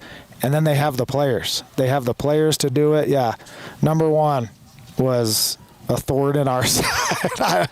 He's a tough kid. I was sad he got hurt over there. I was over there. Yeah. I was not happy that he got hurt, cramped up, because he's an amazing football player. And I just love watching high school kids that play that hard. So hopefully he bounces back strong from that. Bryson played a great game all night long, and it was that little inside trap that he was running against your team, against your defense. What adjustments did you make? Because you were starting to have more success stopping it in that fourth quarter than you had before that. Yeah, we went to a little different alignment on defensive line and changed some things up, and it worked. So didn't really stop him. We might have slowed him down a little because he was still running all over the place. Yeah. So, but we held enough. We made enough plays on defense, and I'm proud of our coordinators and the plan they came up with, and then our kids playing hard. So, Brad Baca, the head coach of Round Valley. Coach Baca, the last thing I ask you is just, I know that. Well, I'm going to ask you 2 more questions, but I know that coaches don't like to speculate on this stuff a lot, right? You leave it up to whatever the formula, whatever. You play Sholo, number 4 ranked team, beat them tonight. The team ahead of you in the rankings, Valley Christian, played Coronado. Undoubtedly, they're going to beat Coronado in a big way. I can't imagine that helps them a ton. But you played Sholo and knocked them off. Do you think that your team deserves to be the number 1 ranked team in 3A right now? I think there's a lot of amazing teams in 3A. I mean, you just look at 1 through 10. I mean, there might even be more. Like you mentioned, the River Valleys, ALA, Gilbert North, Valley Christian, Yuma Catholic, Thatcher, Sabino. I mean, the list keeps going on and on. So I think our kids are up. Our team is up in that conversation. I don't know who's the best. We'll figure that out, I guess, later on. But I think we're in that conversation. I think we have the players, the kids, and the attitude that we can do it. We have that belief, so hopefully we can make that. Well, Coach, if coaching doesn't work out for you, politicking might be I don't think so. Might be a good way for you to think about going. But the last question is now you get Blue Ridge. Blue Ridge is getting better and better as they go along. Big win for them 2 weeks ago, taking down a ranked 4A team that was undefeated before they played them. That was Prescott. A big win on the road for Blue Ridge. And last week, in the number of times I've seen Blue Ridge this year, that was the best game I've seen them play last night, I should say, they beat Winslow. 28-7. That's up next for you. You get to go to Blue Ridge. What are your thoughts about playing the Yellow Jackets this year? It's kind of the same thing with Sholo. Very well coached. I mean, Jeremy Hathcock is a great coach, been around a long time. I mean, great player, great coach. Everywhere he's been, they've been successful, and we know he's going to be well prepared. Those kids will play hard for him. They'll be well prepared. I think it'll be a lot like Sholo. It's going to be a dogfight. They're going to be ready. So it'll be another fun game. Hopefully we come out victorious. But I think it'll be a fun one again. Congratulations, Coach. You seem to be having too much fun, and I don't know but I'm actually very, very happy for you for that good one for you tonight. Hey, thank you very much. You got it. Okay. And thanks for covering us and doing all this for these kids. So. It's our pleasure. It's an honor and a privilege to be able to do it. Coach Brad Baca, congratulations. Way to go. Big win tonight for Round Valley at Sholo. 36-32 is the final in this one tonight. And look for a conversation that we'll be having with Jaden Cisco. Big number 75 up front. You'll see him. Those watching video right now can see that big play that he made earlier in the game. One of a number of plays that he contributed, and he is one of the 3 Sports Zone Radio players of the game that we announced. That is presented by White Mountain Regional Medical Center in Springerville. The Sports Zone Radio Game of the Week is brought to you by Hatch Toyota. All right, all those of you who are still with us, thank you for being with us, and we're going to get set to shoot more video here for you and speak to one of Round Valley's big contributors on the night. Hi, everybody. Floyd Simmons here for Sports Zone Radio and the Sports Zone Radio Game of the Week presented by Hatch Toyota. Tonight, a classic at Sholo. Wow, we're going to be talking about this game for a long time to come. Round Valley undefeated came in ranked number 2. Sholo tonight was undefeated as well, coming into the game ranked number 4, and it was their homecoming. But the fun and the celebration belongs to Round Valley at the end of a lot of smoke and dust flying through the air. Big win for Round Valley. They beat Sholo 36-32 in a back-and-forth battle throughout that second half, and especially in the fourth quarter. Big win for Round Valley, and we welcome you in. Our coverage here at Sports Zone Radio presented by Hatch Toyota. Guy that joins me right here is one of our selections for the Sports Zone Radio Player of the Game. In fact, we're selecting 3 different guys. We don't do it often, but it was such a team win and so balanced in the way guys contributed. We had to go with what we thought were the 3 big contributors on the night. That would be this guy, Jaden Cisco, along with a couple of his teammates. That included Stockton Brown, receiver, had over 100 yards receiving and a long, critical touchdown in that second half for the team. And one other guy to mention in that as well, and that's the sophomore quarterback, Riker Marble. Played brilliantly for a young guy, still coming into his own as the quarterback of the team. We congratulate these 3 guys.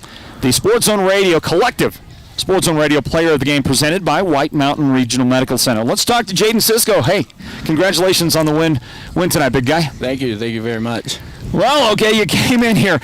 Let me ask you about the build-up of the game, first of all. The week of practice, thinking about playing Sholo, thinking about the moment, thinking about you're both undefeated. What was this week of preparation like for you and the guys? You know, we just stayed our focus. We had a big win over at Payson, and we made all the mistakes from Payson. We changed it up. We worked on it. We talked about it at practice, and we were mentally prepared and physically prepared. But it was a great game. I'm very proud of it. Undoubtedly, your guys had all the confidence necessary, knowing you were going to play a great team, and they certainly measured up to greatness, didn't they? That is a quality team on the other side that you guys knocked off today. Yeah, they were good. I'm kind of sad this is my last year playing Sholo, but it was a great game. Like I rather play like this every game. I love this. You like these games in this kind of atmosphere, don't you? Everybody knows that the rivalry between Round Valley and St. John's is special, and it's something that we've all been watching for all of our lifetimes, and it goes way back before any of us. It goes back to our grandparents when they were all little kids, right?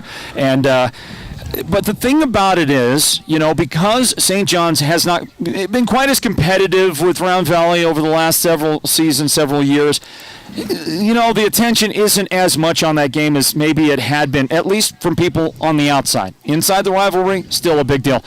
But I just feel like there is a chippiness and a competitiveness between Round Valley and Sholo. It almost feels to me like for the two teams, that might be the key rival on the other side. because of the way these games go, and they're so testy, and there's so much emotion in the game. Describe it. Am I close? Is it possible Sholo might be at the top of the chart, the one team you circle that you want to beat during the year? What's it like for you guys at Round Valley? We had a lot of pressure coming up last year, going to from 2A to 3A, coming off a state championship run. But we just focus on one game at a time. We had a great coach, Marcus Bell, coached us last year, and then we have Brad Baca, and it's just amazing how we just changed up, and we went and we fought. It's definitely the big game. I'm glad that we played Sholo like this, but more to come. We got 3 big games. We got Blue Ridge, Snowflake, and Winslow.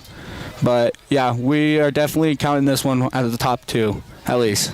I got you on that for sure. You guys that play in the trenches with you, speak to them, talk about them.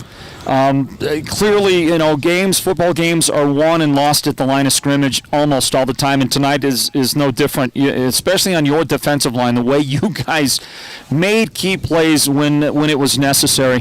Can you talk about the rest of your guys that play with you in the trenches? Yeah, we'll start off with offense, I guess. Noah Dana, he's a sophomore. He's picked it up. He's a great guard. Armando Garcia, he just got dragged into this last week or beginning of the season. And Special K, Keanu Clark, you know how he is. He's an animal out there.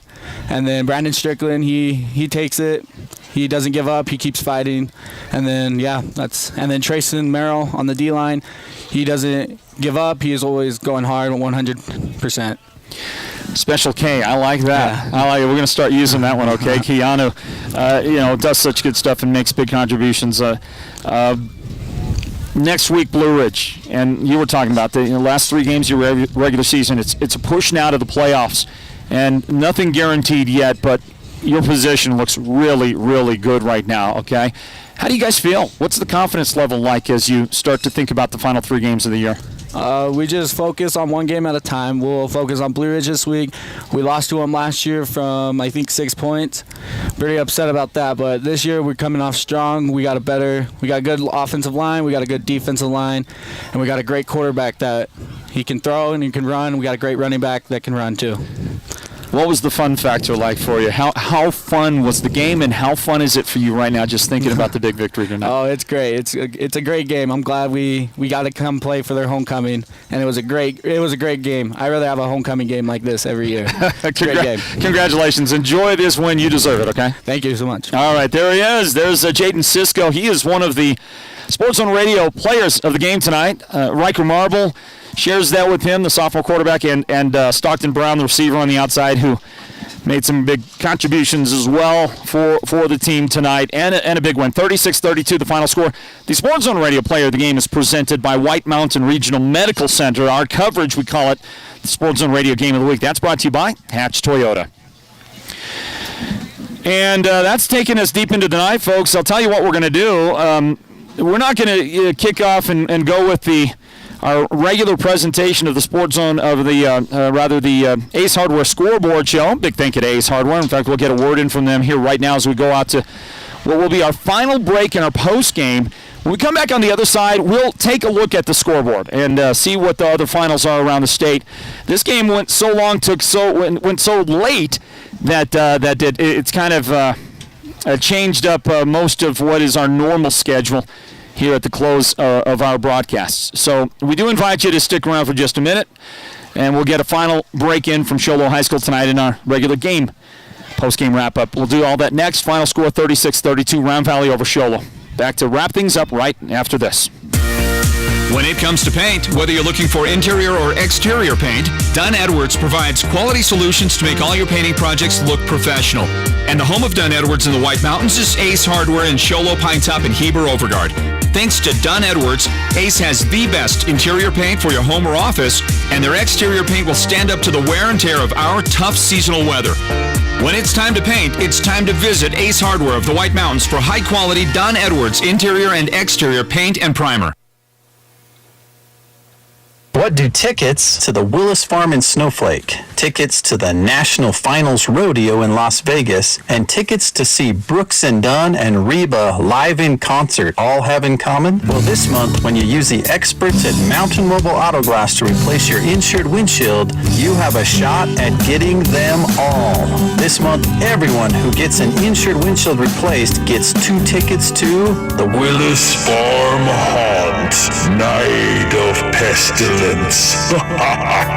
And then your name goes in the hat to be drawn for an escape to Las Vegas, where you will have lower level premium tickets to the December 11th championship night of the National Finals Rodeo. And fantastic tickets that same weekend to see Brooks and Dunn and Reba live in concert on their last tour. Call Mountain Mobile Auto Glass and Tint today, 536-5972. The team at Beeman Will Drilling is like a great football team. They work hard, they work as a team, and they play to win.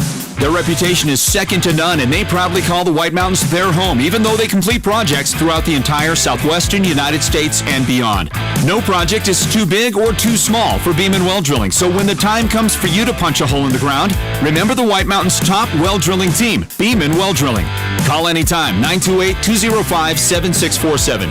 Go deep with Beeman Well Drilling. The month of October is Breast Cancer Awareness Month, and Summit Healthcare is offering this reminder to schedule your annual mammogram. In fact, Summit is making it simple, easy, and affordable with this special offer. 2D mammos are just $99 now through the end of October. Purchase your voucher at mdsave.com. A physician order is required. To schedule your mammogram, call 928-537-6554. That's 537-6554.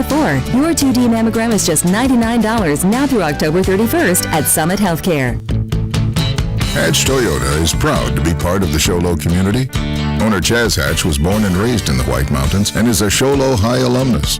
He knows that local businesses are the lifeblood of a community. So Hatch Toyota takes pride in our efforts to be responsible citizens by being a consistent supporter of nonprofit organizations, schools, and local charities whose efforts benefit our local residents. Hatch Toyota provides jobs for your neighbors, purchases from local businesses, and pays local taxes to support schools, first responders, local arts, and children's sports. Whether you live in Sholo, Pine Top, Alpine, or anywhere in the White Mountains, this is where the dollars you spend with us go, back into the community. So when it's time for the purchase of a new or pre-owned vehicle, come to the dealership run by your neighbors that support your community. Hatch Toyota in the Northern Arizona Auto Mall and at hatchtoyota.com. Keeping the White Mountains rolling for over 30 years. It just doesn't matter what you do. There's always a holiday or a special occasion to celebrate with the people who mean the most to you. And that's why there's Hallmark in Pine Top. Whatever you're looking for, we're bound to have it. Stuffed animals, toys, fashion, and accessories. Themed gifts of every kind, and of course, Hallmark's favorite gift cards. We're open Monday through Saturday till 6 p.m. and Sundays till 4. You can't miss our beautiful store just a mile south of Safeway, the Hallmark store in Pine Top. The team at Beeman Will Drilling is like a great football team. They work hard, they work as a team, and they play to win. Their reputation is second to none, and they proudly call the White Mountains their home, even though they complete projects throughout the entire southwestern United States and beyond. No project is too big or too small for Beeman Well Drilling, so when the time comes for you to punch a hole in the ground, remember the White Mountains' top well drilling team, Beeman Well Drilling. Call anytime, 928-205-7647. Go deep with Beeman Well Drilling. Hey everybody, we're back in and we are continuing live from Sholo High School and just about at the conclusion of tonight's Sports on Radio Game of the Week broadcast. Big thank you for spending your time and your evening with us.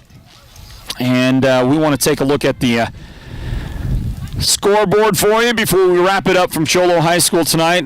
Big game here, you know the final, 36-32 Round Valley with a victory over the Sholo Cougars, spoiling Sholo's homecoming tonight. But Sholo just played an absolutely terrific game, no question about it. And this one came down to really the final possession and execution. Just like it felt like through that entire second half, it was going to happen in just that way. We'll get some other finals for you from around the state. The Snowflake Lobos pick up a victory tonight. Final score 52-17. And big congratulations goes out to Snowflake as they go to Payson and handle the Longhorns tonight, and in a way that they should have. A big win, 52-17, as we said, the final score. Congratulations on the win last night. Blue Ridge defeated Winslow. That final score was 28-7. Congratulations to the Blue Ridge Yellow Jackets for their victory. Other finals for you from around the state. American Leadership Academy Gilbert North beat AZ College Prep 55-9. East marked down Coolidge 31-18, the final score. In their matchup, Florence beat American Leadership Academy Ironwood 35-21. It was Phoenix Christian over Dysart tonight, 36-28, the final score. Ganado beat Tuba City 14-6. River Valley, one of 3 undefeated teams remaining in 3A football this year, defeated Mojave to stay unbeaten. 38-0 River Valley with the final and the victory. Wickenburg beat Kingman 28-0. It was Monument Valley over Chinle 67-0. Borgate Catholic beat Odyssey Institute 51-0. In a close game, Safford got a win over Pueblo 13-12. Final in their victory. Thatcher beat Santan Foothills 49-7. Sabino down to Push Ridge 27-16. Yuma Catholic big over Chino Valley. Final score was 63-0. Take a look at what happened with the mighty Holbrook Roadrunners, who came in ranked number 3 in 2A football this year. Well, the Roadrunners, did the Roadrunners not play? Did they have a night off tonight? I think possibly they did have the night off tonight. Let me look. I'll check through and look deeper into that for you. Let's take a look and see what St. John's Redskins got going. Well, their score yet to be reported. So we're going to work on that for you, everybody, and get it figured out here as soon as possible. Try to get those scores finalized for you here before we close it out here tonight on the Sports Zone Radio Game of the Week broadcast. Of course, our coverage, is presented by Hatch Toyota. So let's... Oh, boy, we are all kinds of backwards on things. We try to figure out, get some scores going for you. I don't know. I'm not entirely sure what is happening as we pull up the exact wrong dates for you. So, again, apologies, everybody. I think we may be getting closer now to today's actual date for the scores to report to you. No, still not going to happen. Still not going to happen. All right. Try to get those finals for you. Holbrook and St. John's in the 2A ranks. A big win tonight for the Mogollon Mustangs. Well, the Mustangs staying unbeaten. They move now to 8-0. 8-0 on the season. They're getting ready to wrap up and head to the postseason, the playoffs. And tonight, they took down the Williams Vikings. Williams was just a one-loss team coming in. Williams was ranked number 4 in 1A football. And how about this? 56-0, Mogollon. Wow. Can anybody even challenge the Mustangs? I just don't think there's anybody out there that really can. Great job tonight. Congratulations to Rick Salmon and that great coaching staff and the young men that comprised this year's version of the Mogollon Mustangs. Big victory for them tonight for sure. Got a final for you. St. John's did beat Valley, and that was to be expected. Final score 65-0, 65-0. They pick up the victory, and we congratulate them yet once again. Taking a look through to determine how about the mighty Holbrook Roadrunners. They entered the night as the number 6th ranked team number 3 ranked team in the state. And they play tomorrow. Their game is actually tomorrow at 5 o'clock at Holbrook High School. They're going to take on the Hopi Bruins. So that game ended up being moved to a Saturday, and I'm not sure why. We were expecting the game played tonight. Maybe it was always a Saturday game. But whenever that game schedule was changed, that's the situation now for sure. They're going to play tomorrow, try to improve upon what is right now an impressive already 5-1 record and a number 3 ranking. And that right there is just about going to wrap it up for us tonight on our broadcast of the Sports Zone Radio Game of the Week. We thank you so much for being a part of it with us, everybody, tonight. Don't forget that next Friday night we will be at Blue Ridge High School for the next broadcast of the Sports Zone Radio Game of the Week. It's all brought to you by Hatch Toyota. It's all part of the Hatch Toyota Friday Night Football Show, and that'll be a big one. Round Valley now starts to firmly take hold of the target. The highest-ranked team in the state out of the East region. They were ranked number 2 coming in. Is it possible they might be ranked number 1 now after knocking off number 4? It's possible, and we're going to wait and see what the outcome of the rankings are on Tuesday. But Round Valley, undefeated, and the lone remaining undefeated team in the East is certainly now the team that the remaining people on their schedule are all going to be working extra hard at knocking off. Next Friday, it's Blue Ridge and their opportunity to take down the Round Valley Elks. And then remaining on the schedule, of course, the remaining there includes both Winslow for Round Valley and especially Snowflake. So the schedule is not easy in what remains out there for the Round Valley Elks. And as I said, everybody now wants a piece of the Elks. Going to take a shot at those guys. Big game tonight, and the final score, Round Valley 36, Sholo 32. Been a lot of fun. Want to thank Jeremy Hathcock for joining me on the broadcast tonight, the play-by-play broadcast, and thank our team, our video production team, led by our producer. His name is Derek Simmons. Our technical director tonight, Noah Anderson. Our statistician, the lovely Joe Matthews. Big thank you to Fernando Quintana, also for working with us on our broadcast from Sholo High School. Well, the fun will continue next week on the next episode of the Friday Night Football Show, when we take the road to Blue Ridge, the show to Blue Ridge. The Yellow Jackets take on the Round Valley Elks. It's been a ton of fun. And fun getting to work with the best people in video and radio production across the White Mountains. That great team we just announced a moment ago, and some other great all-stars that we call team members here at Sports Zone Radio.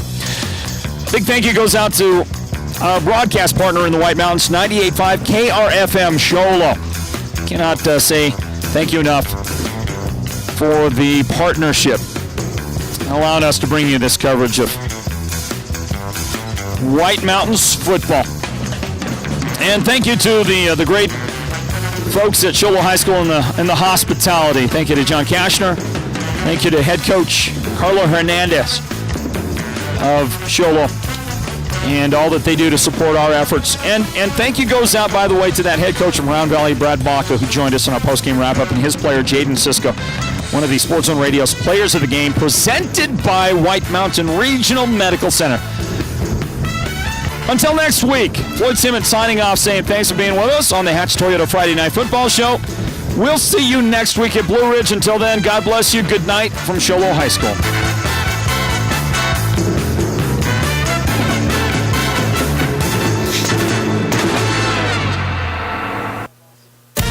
This is Sports Zone Radio. Champions play here at Sports Zone Radio.